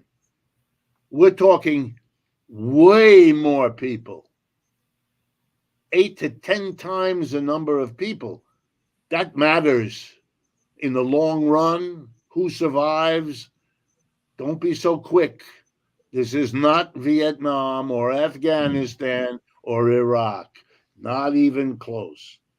So my hope is that we learn from our history and we sit down with the Chinese and we work out the way the British and the Americans did, a way to live and let China grow, let China have its place in the world, accommodate them, do it in ways that hopefully can preserve most of what the United States has. But almost any deal is better than nuclear war. Right. And I'm afraid of where that will leave us as a planet. So for me, this is very, Do you see very that happening? And I guess this could be the last question. Do you see that happening at all? I mean, in the way that things are operating? No, not now, but that's because it is, in my judgment, silly season in our country when candidates make enormous promises and they try to lull people into thinking that there's no big stake. Neither candidate wanted to be the one that brings the news. We got a big problem, friends and neighbors. We're going to have to solve it. And it's going to cost us something. We're not going to get out of this costless. No, not one way or the other, we're going to pay some price. And making an adjustment in our standard of living is a way better deal than fighting a war. If you want to see what modern war looks like, look at the pictures of Gaza. Yeah. Everything is gone. Everything. And you know, it's a slaughter. It is a genocide. It is a horrible story, and almost anything. Well, let me take that back. Anything is better than that. Yeah. Professor Wolff, man, always appreciate you joining us. Professor Richard Wolff, Professor of Economics Emeritus, University of Massachusetts Amherst, and a visiting professor, graduate program in International Affairs of the New School University, New York City. He's founder of Democracy at Work and host of their nationally syndicated show, Economic Update. His latest books, The System is a Sickness When Capitalism Fails to Save Us from Pandemics or Itself, is available. And with his books, Understanding Socialism and Understanding Marxism at www.democracyatwork.info. Definitely appreciate you joining me. Thank you. Thank you. And thank you for having a program that puts this idea out there. It's a very important service that you perform, and we're all grateful that you do it. Oh, thank you. I appreciate that. I mean, look, I appreciate you. I think I've told you before, you've shaped my workable point of view All of the right. world, especially around economics. So definitely appreciate you. All Till right, next guys, time. I'm going to take a quick break. You guys are listening to the Jamal Thomas Morning Show. Shout out to Professor Wolff for joining us, giving us a tutorial, a lesson on domestic and American politics. I got to be honest, I am fascinated with this question of how does a billionaire take on this mantle of being the everyman, fighting against an elitist system. That is fascinating to me. And I don't quite know exactly how that works. What's his name? Thomas Frank. Thomas Frank has probably given the best description or the best explanation of this phenomena that I can come up with. In the sense that somewhere along the way, Democrats got rid of unions. And when they got rid of unions, this mooring that they had to the working class or to the poor and working class was decapitated. Bill Clinton comes in, brings in more money than a Republican. And at that point, you get this teeter-tottering of not just the House of Representatives, but this notion that there's this kind of third-way Democrat, that we don't have to be like the New Deal Democrats. This is why I'm fascinated with what's taking place in the Republican Party now, because Democrats went through the same thing. That internal struggle in regards to the hegemonic brain trust. And I know that's two big words for a very simple thing. But basically, this kind of what is the prevailing order in regards to the thought process that goes on in a political party? What is the prevailing ideology? And that's never just kind of a one thing. It's oftentimes competing ideas, with the larger idea is the one that basically takes over as the brain trust. Well, New Deal Democrats under FDR eventually gave way to third way Democrats under Bill Clinton. And in doing so, this kind of triangulation where you would tell the left you have nowhere else to go.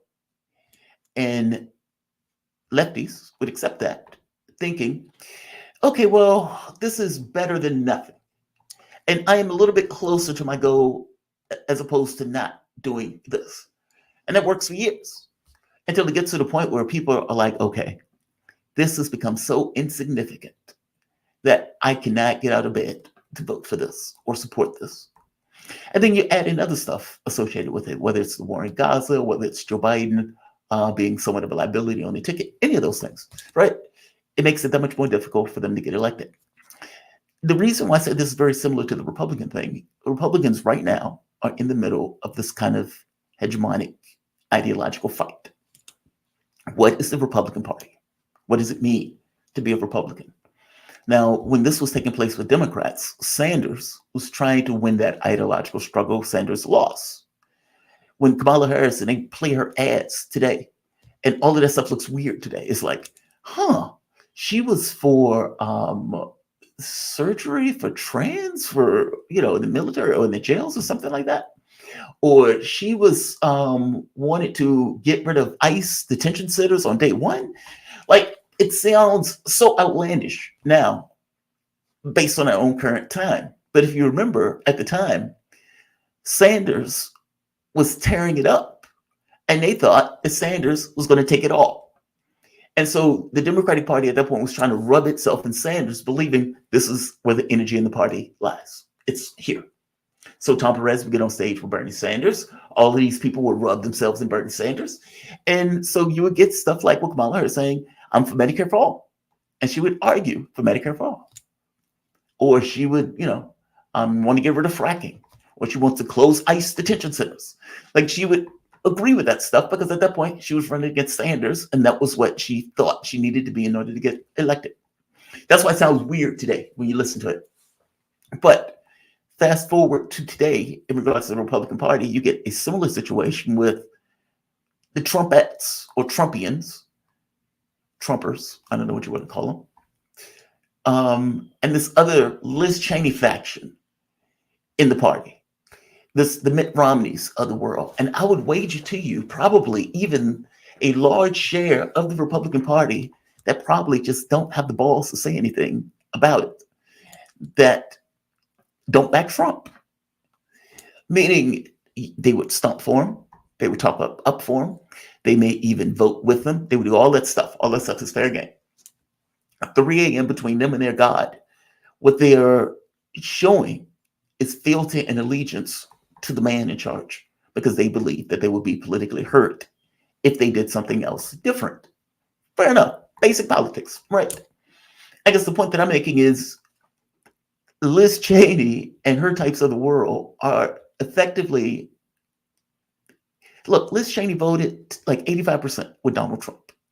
So the catch becomes, okay, why are you so hopped up in the situation? You clearly agreed with the majority of what he was basically doing.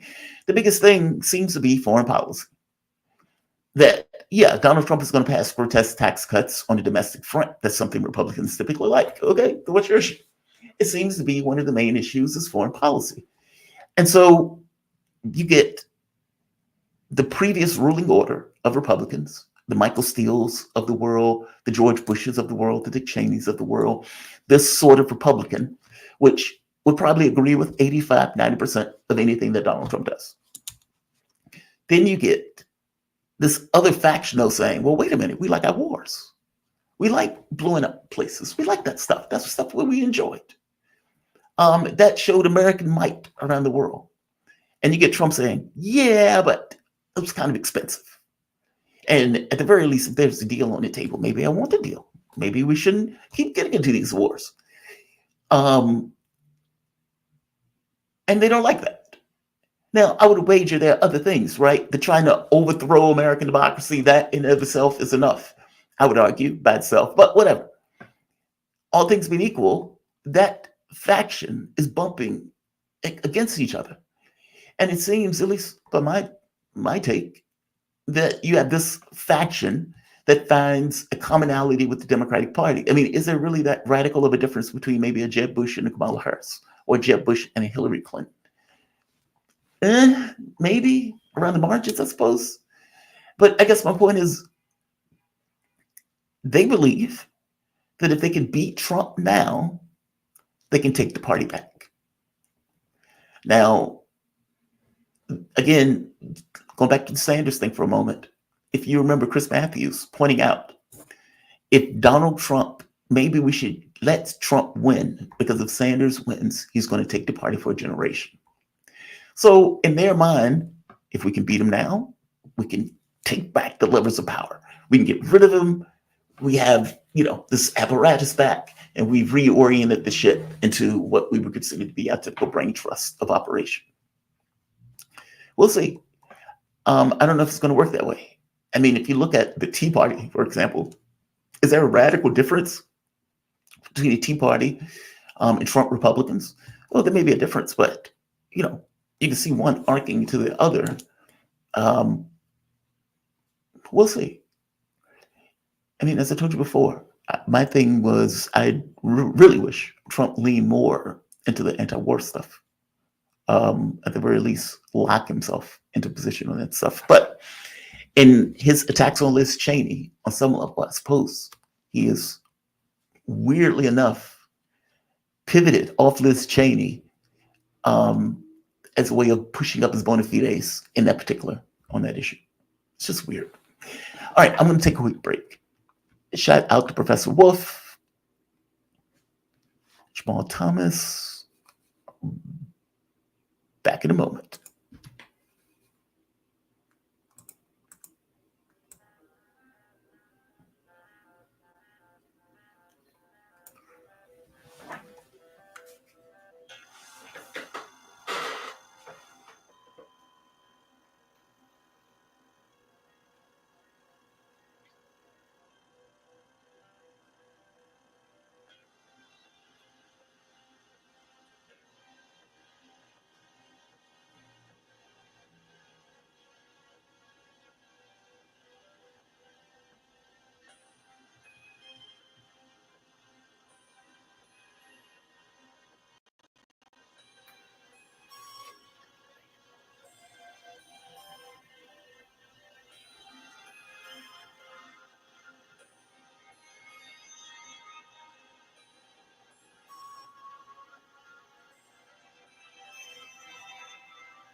Welcome back to the Jamal Thomas Show. My name is Jamal Thomas. I am the host of this show.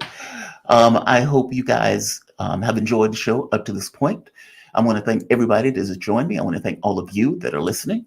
If you guys dig the content, give it a like, meaning hit the like button, share the content, subscribe to the channel. Make sure you hit the notification bell. My objective is to get up to 40,000 by Christmas. That is my goal. That is the point of my very existence right now. Okay, maybe not the very point of my existence, but it is a high priority of mine at this point. So definitely hit subscribe, hit the notification bell.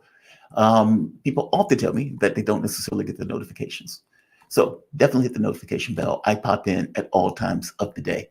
In fact, even on Friday, last Friday, I did my show, did the 3 hours, hadn't planned on doing anything else. So the story popped off on CNN that annoyed the hell out of me to no end. In fact, I think I have, I will play that clip that annoyed me. It was a pet peeve of mine. And somebody responded on the video. They said something to the effect of, "This is unforgivable." So like, what? How are you hitting me for something that I am completely right on? Oh, this is unforgivable. You should not, under any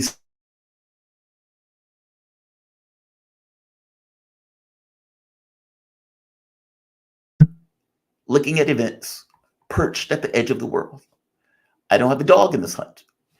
I am annoyed with both and giving me a cynical distance to look at both and just report on either way. I would say though, this is like an election. This is a holiday for us, right? We're a political channel. There's an election afoot. Tomorrow, the president of the United States is going to be chosen. Joe Biden, who has been out to lunch for the last several months anyway, at some point is going to fade away. And either Kamala Harris or Donald Trump is going to take the mantle to move forward, whatever forward means. We should be perfectly aware that just because you're moving in a direction does not necessarily mean that it is a good progression of anything, but we will limp along in time as is. So there's that. But I guess my point is, for us, since we cover politics and are often in the weeds of the stuff, especially on the domestic and international front, it's like having a little mini holiday. Maybe I'll cover the election. Over the weekend, I was considering covering the election, starting at 7 o'clock and going into the night. I'll think about it today. But again, like, share, subscribe. I want to show what annoyed the hell out of me over the weekend. So finishing up the show, I'm getting stuff straight for next week, like booking guests and everything else. And I see CNN come out with, let's see, which one is it? Here's JD Trump. Okay, 6. All right. And I see CNN, just utterly astonishing. Play this. Now, I'm going to show you what they say first because I want them to characterize. I want them to describe it. And I'm going to show it to you after CNN describes it. Because I want to get across how egregious this is. And I don't really care that this is on Trump, meaning I don't care that my point of view on this explains away something in relation to Donald Trump. Look, man, it is so few and far between where you would get an anti-war message that I will take it wherever it comes from.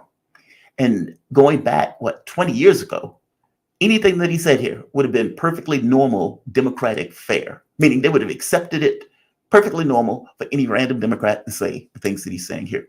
But I'm going to let you hear how CNN describes it first, and then I'm going to show you the actual video.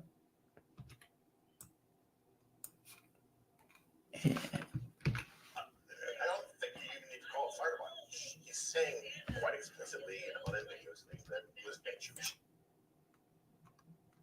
4 days out from election day, former President Donald Trump 1 second. 1 second. There we go. Okay, let's try one more time. I'm sorry. Quite explicitly and unambiguously that was and should be shot, should be executed by firing squad. 4 days out from election, former President Donald Trump is escalating his violent rhetoric, suggesting one of his most prominent critics, former Congresswoman Liz Cheney, should be fired upon. A reaction to what Donald Trump said about Liz Cheney. Yeah, well, look, I mean, it was completely inappropriate, dangerous, and unbecoming of a leader. Mr. Trump was literally going after someone who doesn't agree with him. So it shouldn't be a surprise when people come on TV and feel the need to agree with him. That's 9 barrels. When he says 9 barrels shooting at her, that obviously evokes images of a firing squad. It evokes images of an execution. Let's execute. All right. I hope you heard that. Donald Trump wants to execute Liz Cheney. According to CNN, Donald Trump wants to execute Liz Cheney.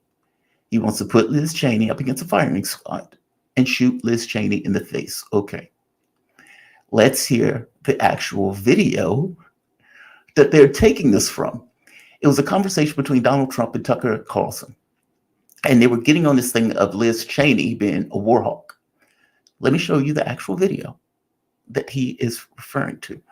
All right, so this is number 5, I believe. This. Well, she's a deranged person. The reason she doesn't like me is that she wanted to interact, she wanted to stay, she wants to, tough person. People get killed, although she's real tough for her. But his daughter is a very dumb individual, very dumb. She's a radical war hawk. Let's put her with a rifle standing there with 9 barrels shooting at her, okay? Let's see how she feels about it. When the guns are trained to her face. They're all war hawks when they're sitting in Washington in a nice building saying, oh, gee, well, let's send 10,000 troops right into the mouth of the enemy. But she's a stupid person. All right. His point is clear, right? That these people in D.C., they're total war hawks when they don't have to fight those wars themselves. And he even said it, put a gun in her hand and let her have to face all of these people down. She's a total war hawk when she's sending all of these other people basically to war. At one point, he even points out she'd been in 50 countries if you give her the opportunity to do so. So a message about, hey, let's stop involving ourselves into these costly, expensive wars. What do we get out of this? That becomes Trump wants to execute Liz Cheney. It's just astonishing, like just breathtaking. Like I saw that and it annoyed the hell out of me. Look, Trump would never get my vote for various reasons that I've given on multiple occasions. But I've said on more than one occasion, I have wanted between the two candidates, Donald Trump has had more of a capacity to say, this is not my war. I don't care about this war in Ukraine. Or at the very least, more of a capacity to be willing to make a deal, hence North Korea, for example. The Democratic Party doesn't believe in that. And all things being equal, even in the way that they attack him, he pals around with dictators. He pals around with North Korea. He pals around with Putin, et cetera, et cetera, et cetera. Basically saying those are bad things. We don't like the fact that he does those things. And you get Liz Cheney and some of these other neocons to join in and say, yeah, we don't like the fact that he does those things. We can agree with Kamala Harris that we don't like the fact that he's willing to, make agreements around the world. Okay, well, actually like that fact that he's willing to do that. I think it is absurd that a premise of orthodoxy in regards to foreign policy is continued war. That is utterly bizarre to me. It reeks, like it flies in the face of any typical value set that you will be given, meaning dealing with individuals on a one-to-one basis very rarely would murder on a large scale be okay. And yet, as an orthodoxy, that is considered normal. And any notion of trying to change that, alter that, it's just off the table. Trump only ever talks about it obliquely, even when she was hitting him on it. What I'm looking for, the thing that I was looking for, I guess, my emotional yearning that under no circumstance would ever be quenched on this, was a Sanders-Clinton style fight over Gaza. And what I mean by that is, if you go back to when Sanders ran against Clinton, and they got into the situation where they were on the debate stage, I believe it was the second debate. The second debate was very contentious. Like it was a brutal debate, as they call it. And the conversation of Gaza came up. And for the first time that I had ever seen, one political candidate representing Sanders and that faction within the context of the Democratic Party went after Clinton on her pro-Israel can do whatever it wants. Israel has a blank check from us from that particular stance. I've never seen anything like it. And he put a knife in her, meaning she was on the defensive in that conversation. And I would wager on some part, because she's never had to have the conversation. Like the idea that she's standing there having that fight goes so beyond the pale that she probably has never had to even articulate that position, let alone having to articulate that position in the Democratic primary. And this isn't to say that Sanders is, all things great on this issue. I am to say that that sort of fight is the thing that moves the needle in a particular direction, one way or the other, when you win on an issue. And I do think being sick of these wars is an issue to win on. I do. I don't think that's mind blowing at all. Hey, we're going to bring our people home. We're going to have this peace dividend. We're going to invest money into our country itself, et cetera, et cetera, et cetera. That just seems like a winning message to me. For whatever reason, the Uniparty and the way that the Democratic Party has organized themselves and a big chunk of the Republican Party do not believe those things. It's just wild to me. Just wild to me. So yeah, it irritated me. The one time I get him hitting that on the head directly is the one time that they changed it into he's trying to murder Liz Cheney. This dictator who's like Hitler, and this fascist wants to put Liz Cheney against a wall and a firing squad and shoot her in the face, because that's what fascist dictators like Hitler and Donald Trump do. Like the line of thinking goes along a particular path. I guess my thing would be who wrote that? Meaning, even if I don't believe for the moment that the people saw it, meaning I don't know if the people who were reporting this actually saw the video, but that is such an overwhelming lie that I have to question who even wrote that down, because the lie fit purely within the context of the propaganda that was being put out about Hitler, fascists, et cetera, et cetera. And I don't know if it's propaganda. Who the hell knows what Trump is? I guess my point is it fit within a context that they were trying to push. And they had person after person after person after person. Hey, he's wanted to kill Liz Cheney. He wanted to kill Liz Cheney. Let's talk about him killing Liz Cheney. Just bizarre. How do you take a message of peace and flip it into that?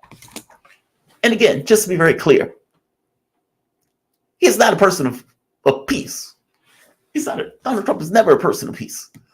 He is running with that mantle, which is again fascinating to me. Like, I don't know how this is kind of the RFK thing. How do you say I'm a peace candidate with the exception of the issue of Gaza? I'm peaceful on every other context. Or the issue with Iran. Yeah, it contradicts their campaign. I think what's sucky about this election, I guess for me, is I don't feel like there's a dog in the hunt. I look at both and find both to be unacceptable. Yeah, it's like, is this the best we got? In one case, the person didn't even run in the primary, didn't get elected. In the other case, I got to be honest, I'm blown away by this concept that Donald Trump did not want to accept the election results. Comes back around and is given a pass in order to run again and may very well win this election. I mean, if you're looking at the polling, the most recent polls that came out from NBC News, I believe, had the late race dead even. Like literal dead even. And that is going a day into the election. Now, many of the states, you had this kind of lean towards Trump, towards the, right here, this lean towards Trump, towards the closing in of the race. But NBC News, 49-49 tie. New York Post, 49-49 tie. I don't know what the TIPP is, but whatever. Emerson, 49-49 tie. Isn't that mind-blowing? And look at this. All right, Biden withdraws, goes up, and then Harris drops. But if you notice, at the very end, Harris started to move back up. Look at that. Because if you notice, at one point, Harris was down like 0.4. Now, again, these are domestic. I'm sorry, not domestic. These are national, and what's going to matter are state-based. So let's check the state. Trump +6. This is Arizona. Trump +1, Nevada. Harris 0.3, Wisconsin.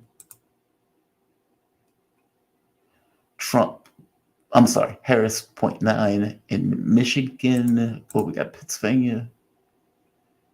Trump 0.3 in Pennsylvania, North Carolina. Trump 1.5 in North Carolina, Georgia. 1.9 in Georgia. It's fascinating to me. It's just fascinating to me. I am national and domestic. Yes, I know they are. That's why. That's why I corrected myself as I was saying it.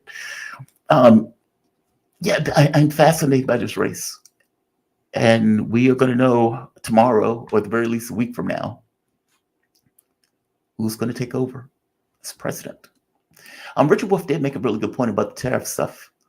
This idea that you're going to put a tariff on everything is effectively you're putting a tax on America. And, maybe you can make an argument that I'm going to increase tariffs so high that no one else can put items in the country in a way that people would buy. And so we are forcing people to buy American brands. Okay, I don't know if that's going to work as an argument. But good luck with that. Trump may be trying to run with that particular point of view, but we will see. Look, let's take a quick break. I'm going to bring in our guest. I voted for Stein to register my discontent. CWO2, so did I. I had to write Jill Stein's name in, but so did I. Let's see. Lab 66, hi Jamal. If you could get Francisca Albanese for even 20 minutes, that would be amazing. I agree with you. That would be utterly fantastic. Kyron Arnold. Man, thank you, Kyron.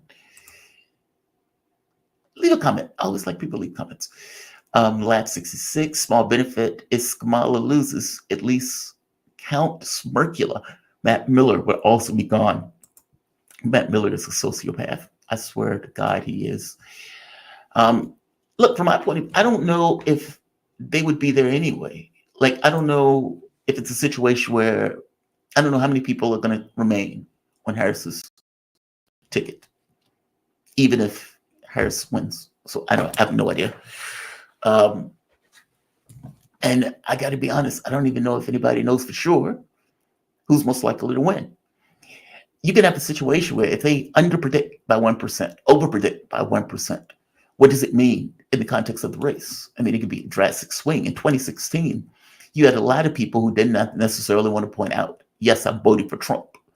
And because they didn't do that, Hillary Clinton got the shock of her life in November 2016. By the same token, after COVID, Donald Trump royally screwed the pooch, and he was punished for it with them putting in Joe Biden. I would like to point out that Joe Biden was the choice the Democrats could choose over Sanders because they believed Joe Biden could get the black vote in a way that many of the other candidates, including Kamala Harris, could. So there was that. And now Joe Biden, who they hid and pretended had his full faculties. Joe Biden had to flame out, and he screwed over Kamala Harris royally in the way that he's. Look, I honestly believe that what the intention was, the original intention, was that we don't believe Kamala Harris can win. And because we don't believe Kamala Harris can win, we are going to go and install her into that spot, meaning I'm going to win. And as my VP, I'm going to step down and I'm going to give her the mantle. Now, this point of view makes sense if you believe that Joe Biden could run in a full race. But no one seemed to want to point out to Joe Biden, you don't seem capable of running in an actual race. But it seems that his point of view, I'm a stronger candidate. I'm going to run. I'm going to beat him again. After I beat him again, I'm going to put her in office. I will step down. Does anybody really believe Joe Biden was going to be able to go another 4 years? And if the answer is no, he couldn't go another 4 years, then by definition, her being the VP would be installed into the spot. And if you think back to all of the language that was being used in the very beginning, she can't win, she's unlikable, she's awkward, and blah, blah, blah, blah, blah, blah, blah. I could be wrong. I just say he didn't do her any favors at all. At least I don't think he did. I do not think he did at all. All right, let's see. I want to bring in our guest, and I want to bring him in a non-chaotic way. So I'm going to take a quick break. I'm going to come back with Kofi Kawaku. He's going to give us an update on what's taking place in Africa. Back in a moment.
Welcome back to the Jamal Thomas Show. Our guest is here. Excellent.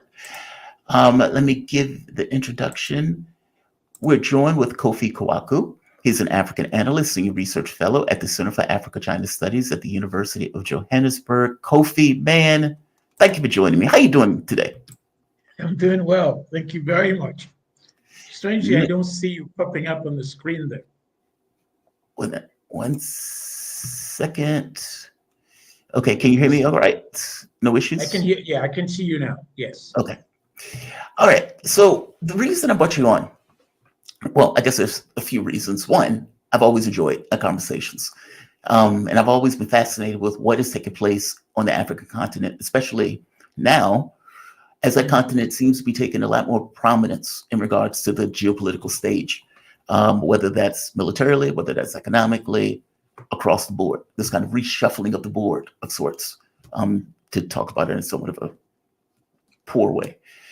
I am curious, South Africa, well, I've been able to bring on several people who are either covering the BRICS summit, and they covered it from a Russian and a Chinese perspective. But what does BRICS mean for South Africa in and of itself, but also Africa broadly, in regards to the benefits of the organization? I think it's very important. The existence of the BRICS, which started as a sort of a collection of, I wouldn't say ragtag group of countries, but some kind of wishful thinking by a British economist, I think of JP Morgan, has steadily and slowly, but now fastly grown into perhaps, I would say, a teenager that's waking up and composing of nations that are finding ways to group around an idea, but most important, an ideal of an alternative around the status quo of the world today. And the BRICS, of course, the acronym sounds a little bit funny because you now have BRICS plus 9 nations. You're going to have 13 more partners in the joining, lining up to join again. That shows that not only there's a great thirst for joining groupings, institutions, or ideals that are helpful to nations, but most important, finding ways to deal with a world where everybody else counts, not just a few nations. And what has come out the past 60 or 70, 75 years of the United Nations is that the global architecture has given room to so much injustice and inequality. And even the capitalist system that was sort of touted to be sorting out or fixing the problems of the world didn't really manage to complete that action. Post-war, World War II seemed to be really good, especially fixing up destroy European nations, and an attempt to really do decolonized Europeans' yoke on Africa. Right. But it seems like it's turned out to become another ploy to sort of, corral most of these formerly colonized countries into economic, terrible states. Yeah. And people and nations are finding anything different. And South Africa, which was among the latest countries to really free itself from something called apartheid, a terrible system of government that was sort of catering to the minority. Again, we've seen that idea of apartheid, catering to a smaller group of people, and in this case, a racially bound system that favored the whites over the blacks. And that history is very important to keep in mind. And South Africa, after 92, 93, came out of apartheid, we would say, at least politically, because economically, South Africa remains in the doldrum.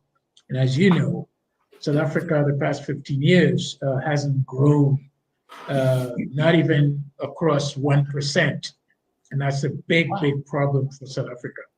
And the inequality, the Gini coefficient of South Africa is the highest in the world, which is basically, it's around 0.63, which means people in South Africa are living in different environments. The wealthiest people live somewhere differently as the poorest people. And this is a big issue. And I think the leaders of South Africa, mainly the Black people, the African National Congress, that try to bring South Africa out of this terrible, nefarious apartheid system, try as much as it can to find ways to reduce those inequalities and make the lives of their citizens, or at least their brethren, a little bit more tolerable and then have dignity. But so far, it really hasn't worked well. Yeah. Which means South Africa has to find an alternative way. I think that people invest in BRICS. I mean, just watching the conference and watching some of the things people around the world have said about it is, it goes beyond this kind of economic thing. There's a spiritual dimension to it. And I don't mean, it's not like Marianne Williamson's spiritual politics, but this idea of we don't want another hegemon. We want to be equals. Like when we're dealing with nations, I don't need to invest into figuring out and somehow altering your politics in your country.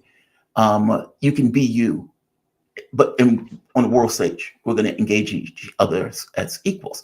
That's somewhat of a new phenomena. I mean, especially if you're thinking about after the Second World War, where you had the colonial states cobble themselves back together and set up a world order that they were being advantaged by. Do you see BRICS is setting up, what's the word I'm looking for? An alternate world order, like whether that is in the financial sphere, whether that's in the diplomatic sphere or political sphere. How far do you see BRICS going in this direction? It will. It will happen. At this stage, it's not yet visible, but people like us who do a lot of work on futurism and scenario planning and foresight, we can see that coming out. Yeah. I think the modesty of the leaders of the BRICS sometimes can also dilute the power of this convening forum. And more, we've seen since last year when the BRICS took place here in South Africa, and now this year we've seen the last month or so in Kazan, where we've seen that countries are really trying to form more and more. There's a crystallization that we need a different architecture of the world. March, it's not just equality. I think equality is a little bit difficult. Perhaps what's coming out of more and more is justice and sovereignty and fairness in all aspects in what's happening in the world. So that the mess that's happening right now in Gaza doesn't take place in other parts of the world. Or perhaps what's also happening in the Ukraine doesn't also happen in that part of the world, or in the DRC or Eastern Congo, or in the Sudan, for that matter, or Libya. Now, this forum, of course, doesn't look like the regular conventional groups of people who tend to have the same idea, that dress alike, that speak the same English, same language, or so forth. It's really an eclectic group of people with a diverse view of the world and their position in terms of sovereignty. And the hardest part is to respect what they usually call multipolarity. And slowly it's gathering. Russia has done a fabulous job last month, a week ago, in putting forth systems that could help to propel this kind of, consolidated groups to push forward. I wouldn't say a new world order, but at least a world where other countries, or the countries that are not considered visible. Very quickly, to close on this one, I was reading something interesting, and then it reminded me also about your interview with Professor Wolff, that the West has this feeling that it pretends that the global South doesn't exist, right? Which is extraordinary. And it's so true. The media, the global media in the West didn't even cover it that much. Even in South Africa, it was very sketchy. So it is already happening where the West is dismissing. I think it's even criminal to do that to your own people, that there's a world that's coming out and you're not telling them, my goodness, this is what's going to happen. Wake up. As well, Professor the State Wolff, Department, just to interrupt, the State Department did address it. And so the State Department says something to the fact, it wasn't Matt Miller, it was Patel, I believe. But he says something to the effect of, this is an attack on democracy. that the countries that are part of BRICS are authoritarian governments, and that any notion of trying to de-dollarize is effectively an attack on democracy itself. Well, Jamal, this is, as you know, and many people know, this is disingenuous.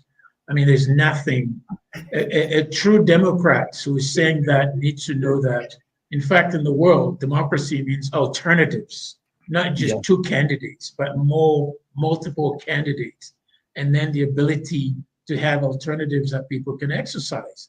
So saying that somebody is creating another group that it's against the United States, I think the U.S. and then not the U.S. per se, but the leaders of the U.S.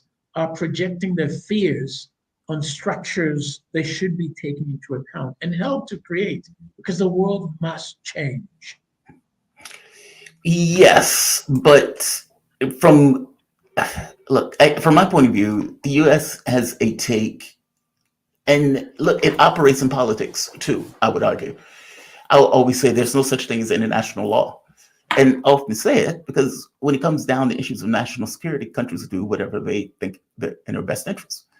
It doesn't have to be fair. It doesn't have to be right. It doesn't even have to be honest. They would take a particular position. We set up the world order after the Second World War in a way that we were massively advantaged by, and we assumed that advantage would go on in perpetuity.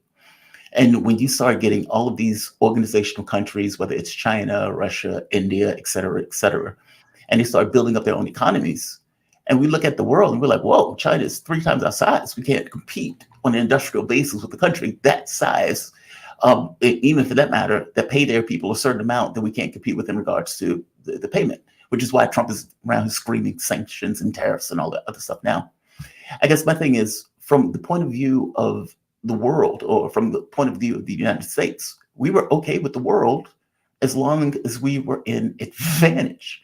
And the moment that that changed, it became rules-based. We changed the rules, we set the rules as we need to set it. How do you avoid that? Meaning, if you're talking about something like BRICS, ultimately, I would imagine not floating towards another hegemon, especially in the context of geopolitical affairs within the organization itself, has to be something I would imagine is on people's minds. Or is it? Is that too highbrow for something for this early on in the process? Yeah, I mean, very good point you're making. I think to change that, as I was saying, is that it's for the United States to have a mindset reset, which means the old assumptions that govern what made the United States a powerful nation have changed and are changing so fast. Other nations are also getting very powerful. And you just mentioned China, and also next to it, there's Russia. And the idea that the world, or at least the way we live, or we should live and continue to live, must be a zero-sum game all the time, that we can't compete. It's got to be about competition all the time. Yeah. And somebody else got to lose, is exactly the challenge the United States, at least the leaders of the United States and the oligarchs who are running the country, need to get used to. Yeah. Much of the proposal of the rest of the world, at least people who were sitting in Kazan this past week, were saying is they want a share of the world, but most important, as in fact the closing speech, a powerful closing speech from President Cyril Ramaphosa of South Africa, was saying, peace is extraordinarily important, growth and peace.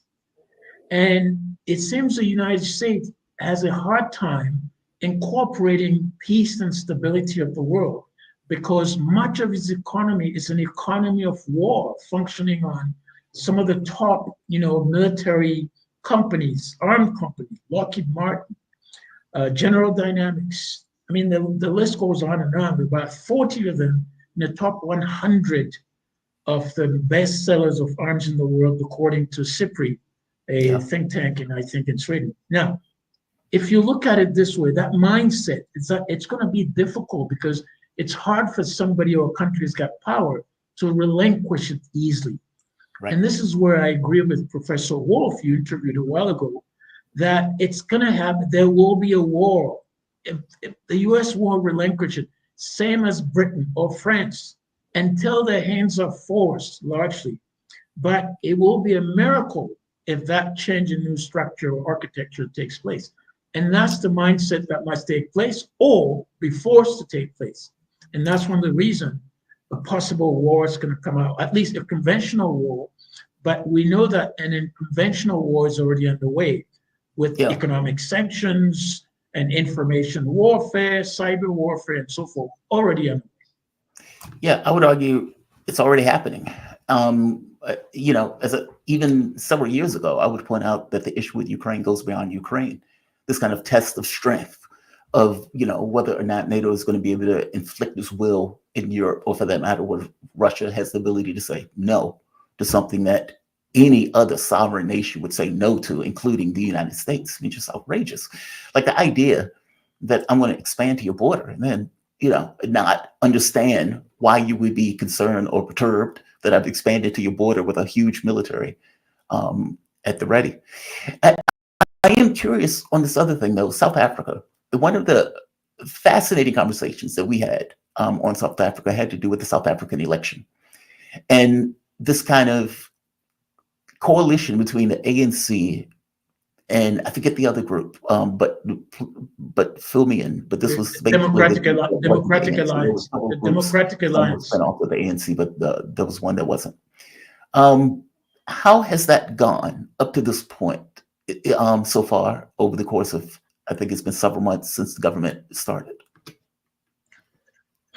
For me, it's a mixed assessment, and I'll tell you why. It's a mixed assessment. It's about more than 100 days now, and there were all kinds of celebrations, largely, they're very superficial celebrations. However, It's a government that seems it's called the Government of National Unity, or GNU, as they want to call it. And it also reminds me of the motto of South Africa itself. South Africa's motto is unity in diversity. I mean, this is powerful. And I think people haven't made that connection very closely. People have forgotten about South Africa's motto. And it plays on it. You can give it a boot there. It's sort of a little kick. So, well, it looks like they're coming around something. However, this sort of government of unity, national unity, is not really getting the consensus from everybody. I was listening to the Minister of Defense, Thandi Modise, 5 days ago on one of those local shows. And if you get a chance, you should listen to a powerful position this woman.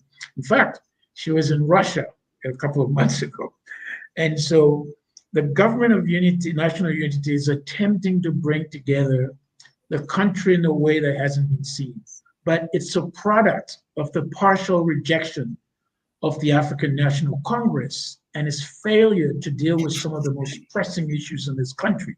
Yeah. Poverty, inequality, unemployment, especially for the youth, crime, and then corruption, and then of course other, funny things like xenophobia and so forth. So this country, this government is really faced. It's the 7th administration, by the way. The other administrations have struggled a lot. Under Mbeki's, things seem to be going well. The growth rate was about 6%. However, much of the economic growth hasn't trickled down, if we want to say it, and spread to people who really need it. Food prices are very high. Overinflation is maintained around 3%, but people are still feeling the pinch of food prices. Food inflation, big issue, but most important, for me, I think it's a mixed assessment. There's a lot of unhappiness by many what we call struggle leaders or Black executives who think that the minority party, the Democratic Alliance, led by somebody called John Steenhuisen, is having a lot of power pushed by the federal leader called Helen Zille. And indeed, they're very powerful. There are 32 ministers, in addition to another 43 deputy ministers. That makes it about 75 ministers in total. That's a huge cabinet. And out of that, there's about more than 5, I think, I can't remember the exact number, from the Democratic Alliance. And they are at very critical positions in the government. John Steenhuisen, the leader of the Democratic Alliance, is now the Minister of Agriculture, which people think it's a very minimal, sort of dismissive portfolio. Right. No, it's a very powerful portfolio feeding people. And then another one, the other one who's been making a little bit of noise is the Minister of Home Affairs, Liam Schreiber, which is also a very important portfolio area. Who comes in the country, who goes out, and so forth. And in fact, he's made a controversial proposal about a week ago where they're trying to sign of having a visa-free relationship with Ukraine. And you can understand how most Black people are saying, wait a minute, you're having a visa-free with Ukraine, but you can't have one with Zimbabwe next door, and you're now building a wall between South Africa and Zimbabwe. Yeah. So that's the mixed assessment. Wow. However, I would not think that would have gone well. I mean, South Africa, one of the founding members of BRICS, was heavy against the notion of genocide in regards to Israel. Like, meaning South Africa has a certain context on the world stage, and allowing visa-free travel for Ukraine doesn't necessarily seem like it will be on the marquee. That's fascinating. One last thing before I let you go. The Sahel states, West Africa. What has been the latest? The last time I think we had you on, we were having this conversation about the U.S. military base that was being, basically they kicked them out. It was a $100 million military base. The U.S. was told to leave. There was concern that there was going to be an increase in terrorism in the region, because the argument goes, well, the U.S. was fighting the terrorists, and if we kick them out, then the terrorists are going to increase, et cetera, et cetera. It was this kind of low-level, I guess, appraisal of what they thought was going to take place. What is going on now? Has have give me the latest, I guess, is probably maybe the best way to start with this story. What's going on as the latest? Let me close quickly with the point before on the BRICS Oh, stuff. President Cyril Ramaphosa, in his speech right. in Kazan, closing speech, made a powerful point about the genocide issue in the Gaza Strip there. So Yeah. for those who haven't had a chance to pay attention to that, they need to go and check it out. But it's a very forceful point on finding peace in that region, but also peace in general in the world, in Africa, and then, Right. of course, in Ukraine and so forth. But back to the West Africa, I think our last conversation was really really important. But what's happening in West Africa now in terms of terrorism? In fact, about 2 weeks ago, I think there was a huge terrorist attack in Chad, and there are suspicions and rumors that these terrorist attacks are now being sponsored by the West to put enough pressure Wow. to make Yeah. those governments to fall, yes. Which, in fact, there are plenty of proofs for that to a large degree. Over 100 or so people, more than 100 people, military people were killed. So that's very concerning. In Burkina Faso, there was also an attack about 2 months or a month and a half, 2 months ago. Many more people died. In Mali, there was also a few. So they seem to be sort of coming in and out. However, we must give it to the guys, the military governments. They've tried their best to really protect and ring fence their countries against those terrorists. So the number of terror attacks have diminished. The Malian military now is in control, in large part, mostly in control of the huge country, more than 1 million or so square kilometers. Same for Niger, more than 1 million. And then Burkina Faso around 300 and something thousand square kilometers. These are huge territories, 2 million square kilometers. Not easy to patrol them. And they don't have enough patrol, defense, and arm to do that. However, with the support of Russia, Turkey, strangely enough, that's something we haven't spoken about. And then now I'm hearing that some of the countries in West Asia, either Qatar or Oman, also helping out. But they're coming in to be able to help. They also have investment in those countries, given the wealth of natural resources in those countries. What is really pleasing is people have been very proud of the young president, Ibrahim Traore of Burkina Faso. They just love him, the youth in West Africa, and in large part in the continent. He's 35 years old. He's managed to put himself there. And guess what? He's cut a deal with Russia to sort his energy sovereignty. And Russia has agreed to build some nuclear power plants there. The first delivery of the logistics have arrived last week. Unbelievable. Wow. Yes. You know, what's wild about that, we have seen a situation where we've used terrorists as battering rams to go after countries. Syria is a really good example, right? Where Obama was trying to do this regime change war because they wanted to get rid of Assad. You've seen this other situation in Idlib, where we were apparently using our Air Force to protect this kind of terrorist haven in Idlib, where even the UN pointed out there were like 40,000 terrorists who lived there. Like, so it's not beyond the pale. I mean, especially if you think of it in terms of France and the US, from their point of view, they lost their quote unquote governments. These were Western leading governments that basically allowed us to run roughshod over the population. And now that these governments have changed over to a junta, we no longer have control. So we need to, on some level, put pressure on the governments. I mean, there's another argument it's like, okay, well, the US was there to prevent terrorists. And now that they have moved, the level of terrorism attacks increase. And I guess it could be a little bit of both. Where are the countries falling on this? What is the point of view, I guess, of these states in dealing with this issue? And have they started to work in tandem with one another? They have, especially the 3 countries in the Sahel. Mali with Assimi Goïta, and then Burkina Faso, Ibrahim Traore, and of course Niger with General Chani. They are now formed this sort of alliance bound to protect each other. But it's not only on the military and security sovereignty side, they're now looking at economic sovereignty They're trying slowly to find economic systems that will help them to work on their own and slowly get out of ECOWAS, the Yeah. Economic Commission there of West African states. And it seemed to be having created a rumble right into the ECOWAS system. And ECOWAS is now seeing the image of ECOWAS is not quite good these days. And they're blaming each other. And most important, what is really concerning people is that the US, after having moved out of Niger, is now finding a new location in Cote d'Ivoire, which means Right. down south, right below Burkina Faso and Mali. And they're setting up some bases there. At first, they said one base, but as we know, these kind of things they always come in pairs or quadruples.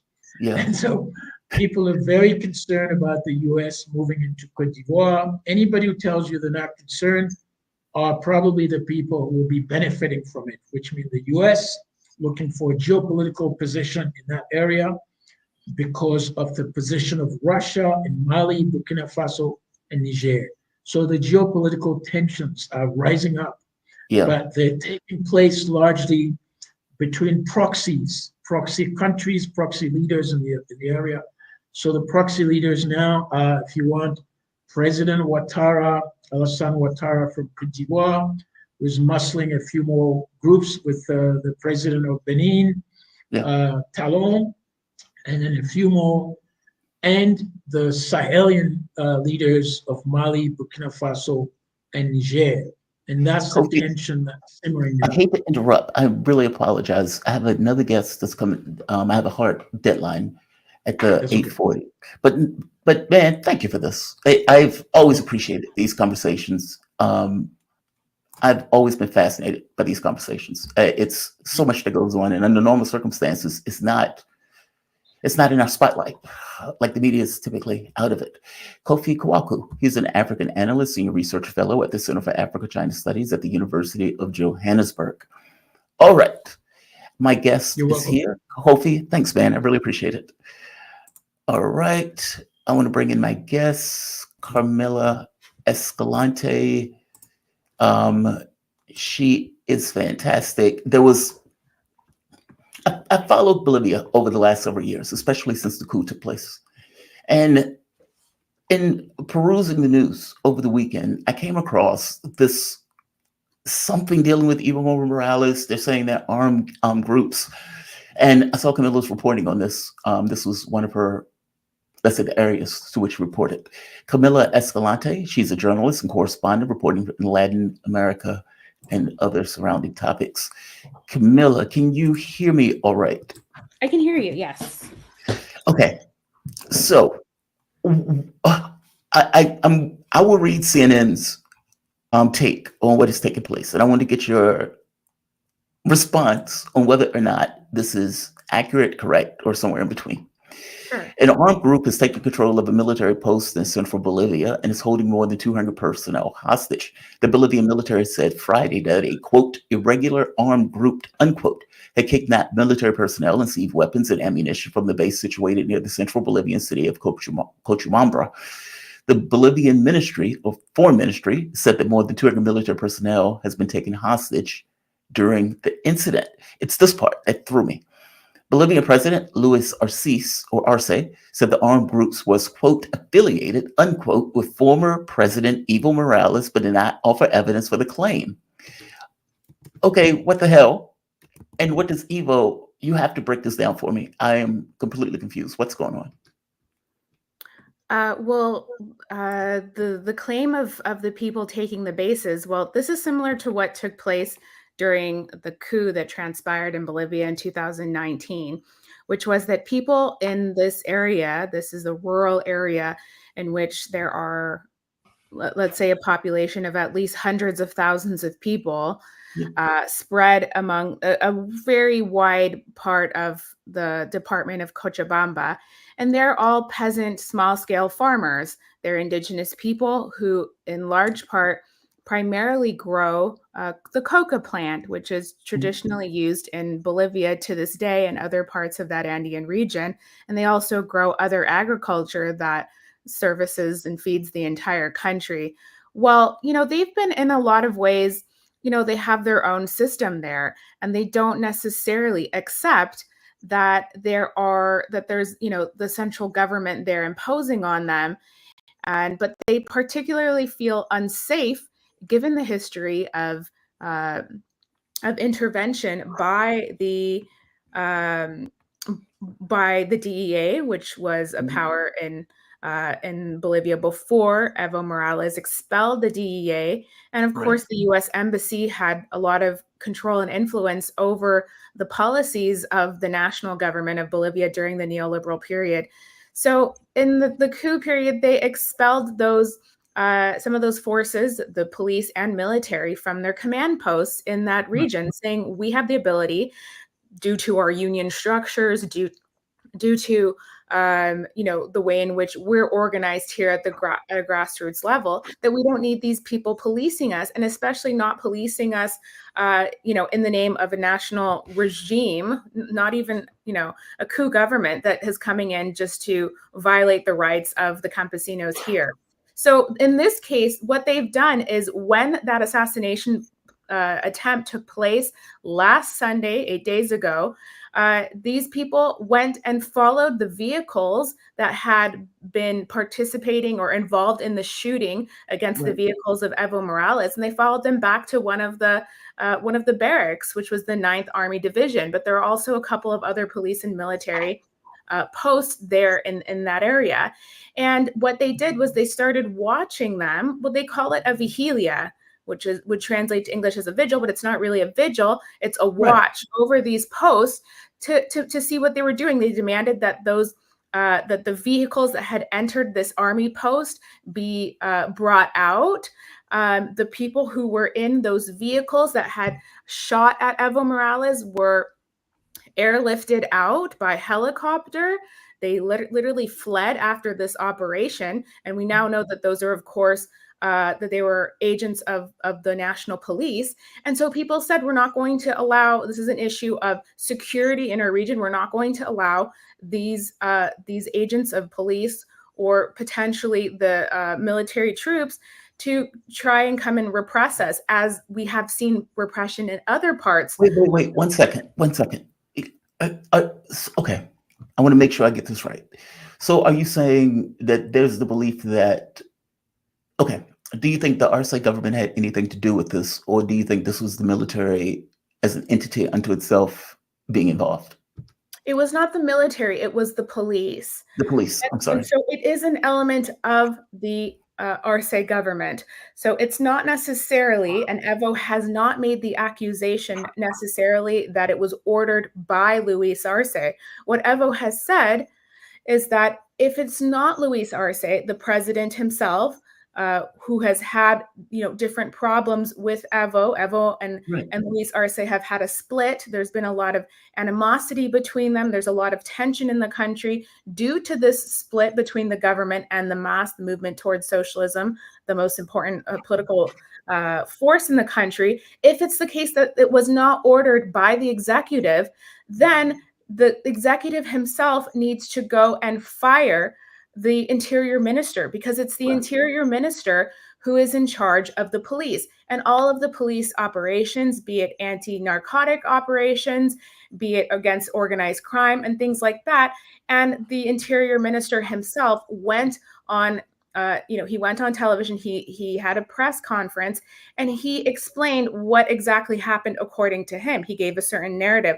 Unfortunately for him, it was quite different from what we heard from a vice minister from his same ministry hours earlier, and different from what the president had said. And so what that means is that the government doesn't have their story straight. And unfortunately, all evidence points to the implication of this minister himself, who has always had it out for Evo specifically, and also for the movement he leads, and all of So just to be clear, though, I just want to make sure the audience is clear. Evo, okay, so the government is effectively saying this group of people is with Evo, or he's affiliated with them somehow. But they're, in the way that you're saying it, it sounds like you're saying that they are on some level protecting him, that ultimately, because they're watching over the military barracks, that was, or I'm sorry, the police force that was responsible for this, and they've been following them. From their point of view, Evo is not safe, in which case he's working with them in that case. From the larger point, it sounds like the Arce government is at least tacitly implicated. I mean, what happened between these two? This is astonishing to me, and maybe I took my eye off the ball on the story for a while. How did these two break apart like that? Well, we are in the midst in Bolivia. Bolivia is in the midst of a coup by the right wing. And so this is all part of that coup. They're moving in, and the first thing that they had to do was divide the left wing of the country, which, according to the last elections, was at least 55% of the country who voted for Luis Arce. Really, they're voting for Evo Morales and the continuation of his political project in 2020. And so they had a lot of support, and they knew, the right wing knew, the opposition, that they would have to split this massive block for them to be able to be successful in the next elections. We had, during the 2020 elections, we had several right wing candidates, all of whom, except for one, received support levels in the small single digits. So they didn't have a fighting chance at winning an election. They simply don't have that much support. And so they always had this plan. And so from the very beginning, the right wing was planting rumors. They were doing things to single out Evo Morales, and a lot of the persecution and slander that against Evo has come from the right wing media before it came from the government and the government media, unfortunately. Yeah. And so ultimately, they were successful. And what that's going to mean is that this country is going to elections next year, and it's unclear whether or not at this stage, they're going to be going, the government of Luis Arce is seeking re-election, and Evo Morales has, up until now, been seemingly barred from participating in that election, even though constitutionally he is allowed to run.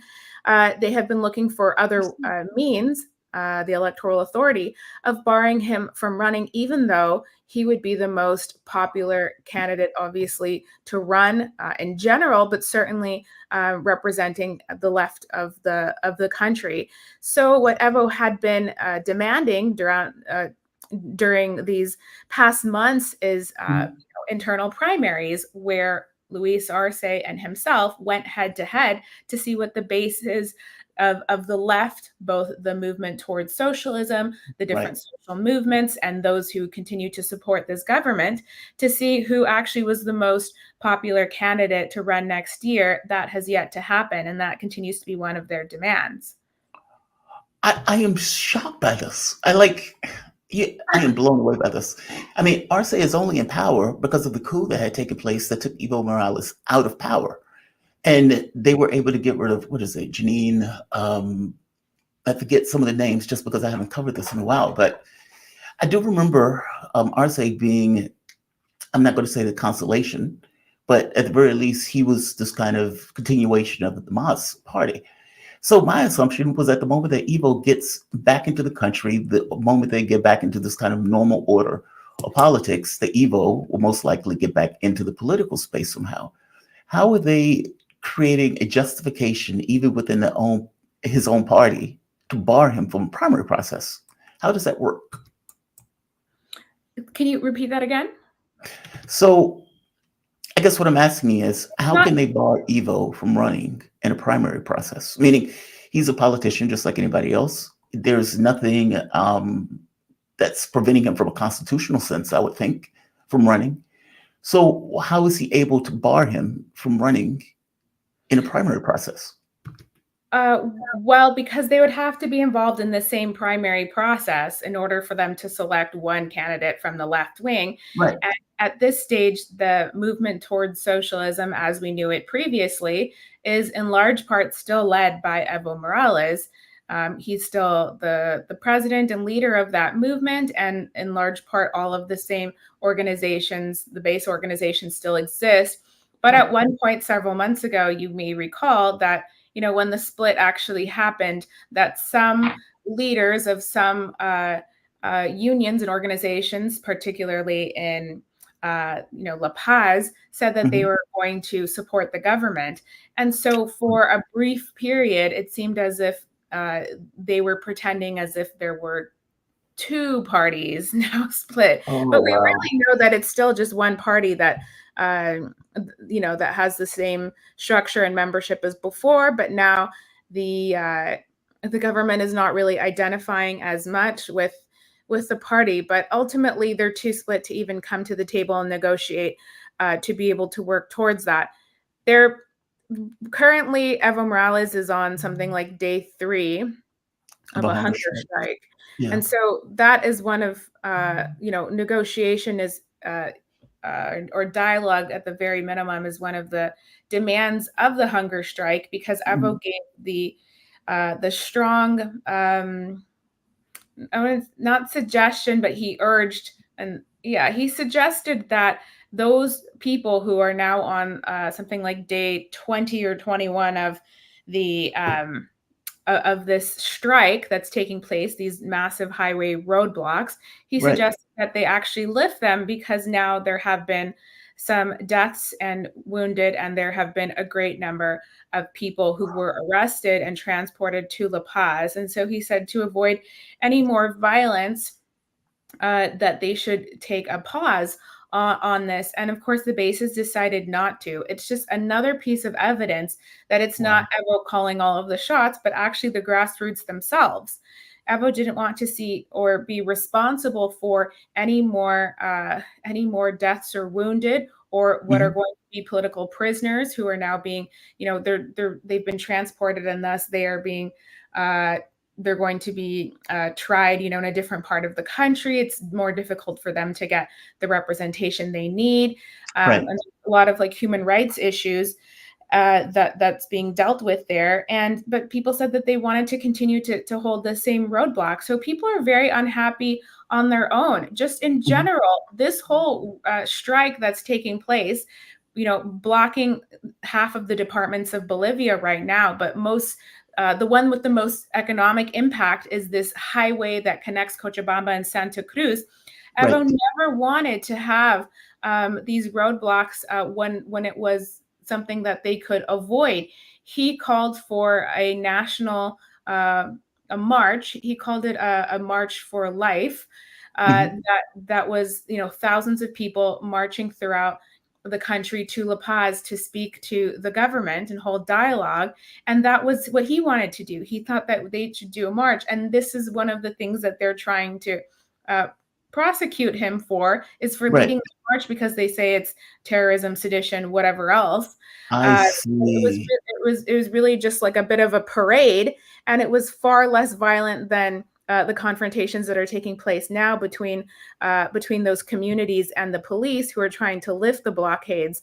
And so he's always been seeking alternatives, but really it's the grassroots who's commanding all of this, and they continue to be villainized and criminalized on the basis that the Interior Minister claims that they're involved in drug trafficking activities. Something that they— Let me ask you this: did you foresee a breakup of Hamas over this? Either a split down the middle? I mean, there are several countries. I mean, can't get it out. We just had a conversation with Kofi Kwaku, and he was talking about, even in that country, how the ANC started off as one thing and started to splinter into these different organizations. Do you see something like that happening with Hamas, or do you believe they're going to somehow resolve this? I am very optimistic that there's always hope for some sort of solution. That people should understand that the worst possible scenarios are two. One, that the right wing comes in right now and takes the government by coup, takes power by coup, amidst all the turmoil and all the other factors that we see now. And then the other thing would be if they actually went to elections and the right wing were to win. I think a large number of people understand that these are real risks. There's a lot of other things that could happen. We know that during Luis Arce's administration, he's made many changes to the high command of the police and military. And, he doesn't have a lot of support that is necessary to be able to stay in power. And so these are kind of urgent matters, given that this country was able to regain stability very quickly when they were able to return to democracy. But now the split is kind of rocking the country once again. Hopefully they can come together. And for that reason, there are many parties who have attempted to remain neutral on the exterior, particularly Bolivia's close allies, which are Bolivia, Nicaragua, Cuba, Russia, Iran, China, and others, who have just tried to stay. The others would be, maybe Chile, maybe Bolivia, maybe Mexico, and the social movements and unions in Argentina, because obviously the Argentine government is very anti-Bolivia right now. So, and so some of those parties, some of those governments have tried to help by offering dialogue, and that dialogue has failed. It was all done in secrecy. But my understanding is because of, this has been going on now for almost at least a year and a half, where, these two leaders were very much at each other's, not on the same side. And so they have been trying to negotiate something, and nothing has come out of that. So it's just, this process is it's ongoing. We still have many months before the elections are tentatively set. But now we have, on top of that, the human rights issues and all of the mass detentions and everything else that's taking place. And of course, that the paramilitaries are re-articulating that were very active during the coup. And so that makes it even more difficult, because the optics are that people in the social movements, these indigenous people, are saying that the government, at least the Interior Ministry and its police, are working on the same side as the paramilitaries. And so the optics of that are very bad. And I think people internationally are going to be seeing that as well, because in all of the reports that were written on the human rights situation during the coup, it was noted internationally that these parastate groups were active, and that they committed acts of violence, and that they were discriminatory, and they were violent towards, indigenous women and certain people. And so to see them again, they're being funded, they're being commanded by a certain central point, or certain people who are giving the orders, I think is going to create a lot of problems for the potential for these forces to come together on the left once again. Wow, Camilla, that is disturbing. I remember when that coup took place, Evo fled the country, and you had right-wing groups attacking the indigenous in the center of the streets. I mean, just outlandish stuff. Camilla Escalante, she is a journalist, correspondent, reporting on Latin American news. Thank you, Camilla. I really appreciate you joining me and breaking that down for us. Thanks. Nice to see you. you. All right, guys. We have come to the end of the show. My name is Jamal Thomas. Of course, at this point, ideally, you would know that already. But no, we've come to the end of the show. So tomorrow is going to be the election, obviously. Right now, the election seems to be split down the middle between Trump and Kamala Harris. If I had to give my prediction, and I often ask people when they come on the show who do they think is going to win the race, just from a bare bones sportsman, betting type thing. If you would have asked me, I guess my opinion on this has changed over the course of the election. In the very beginning, I would have said Kamala Harris has no chance of ever being president of this country, at the very least not winning it through an election.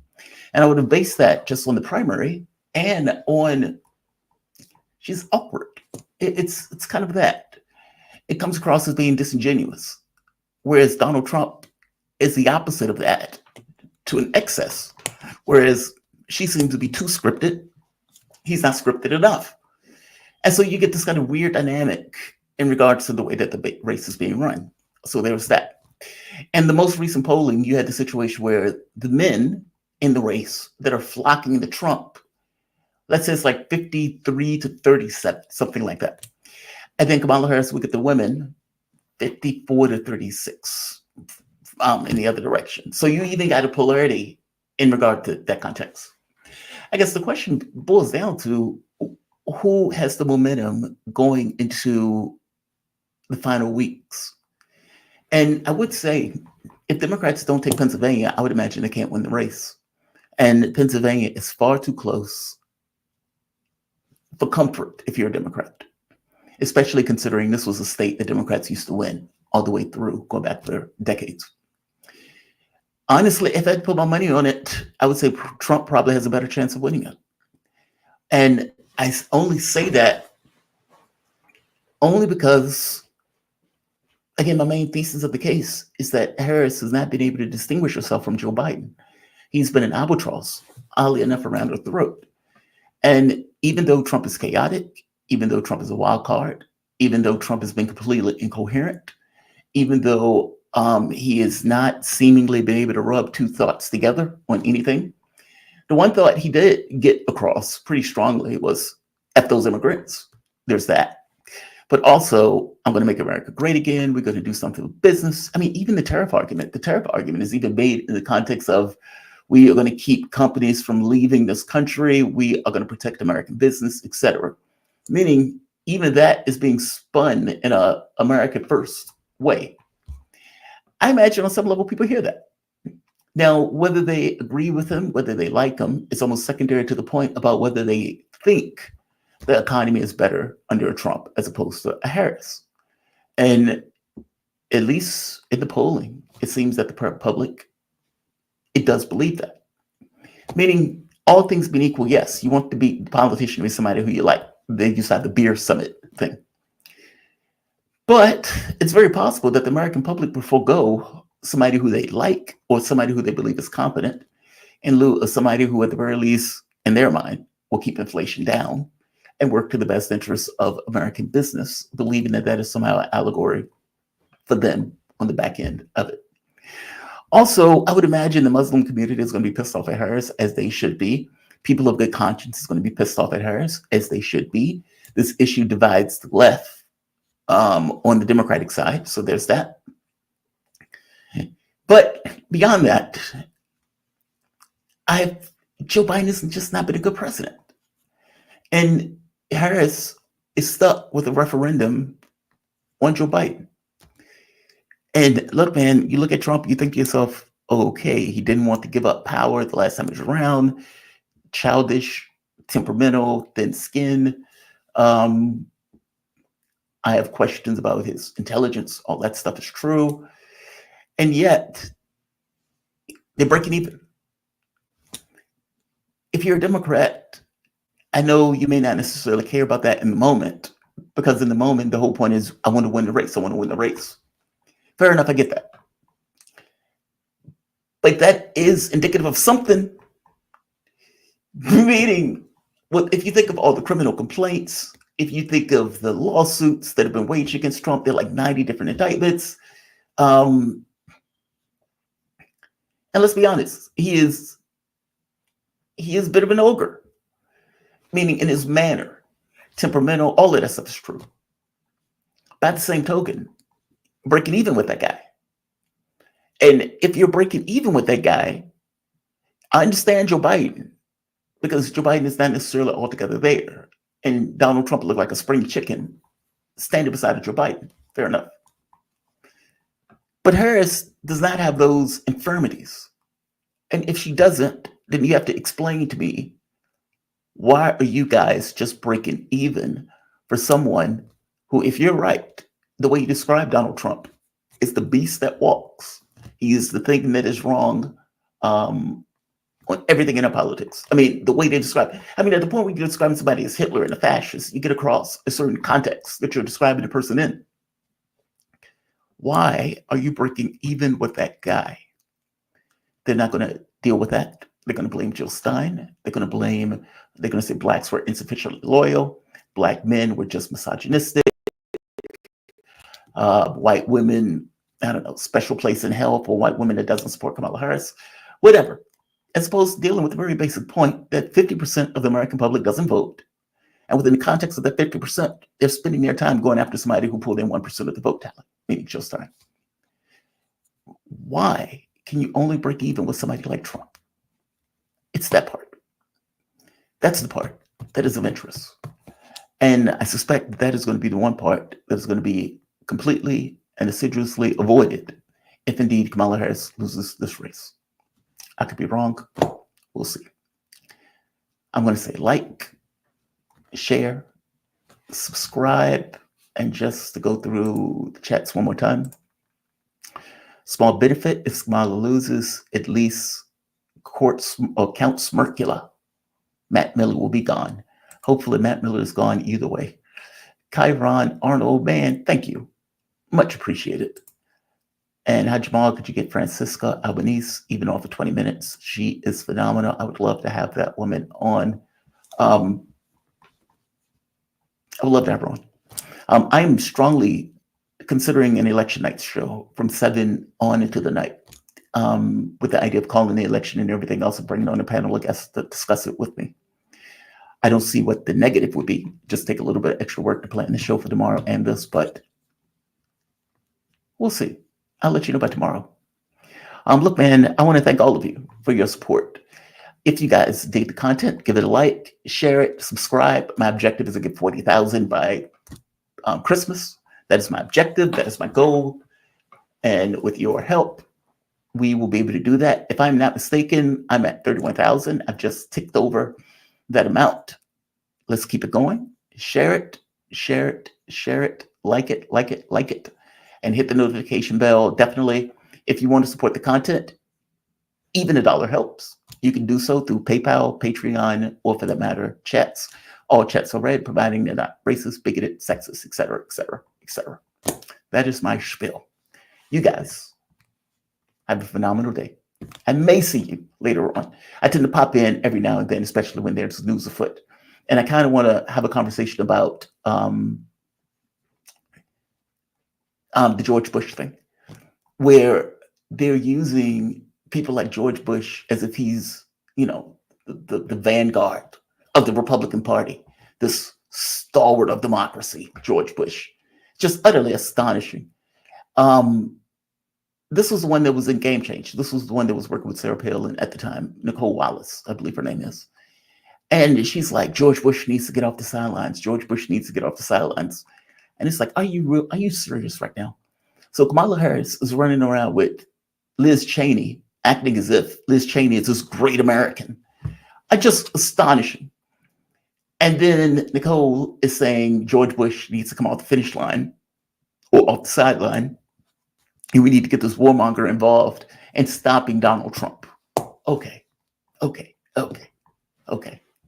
Because he's such a hallmark of democracy. You guys have a good one. I'll see you guys a bit later. Signing off.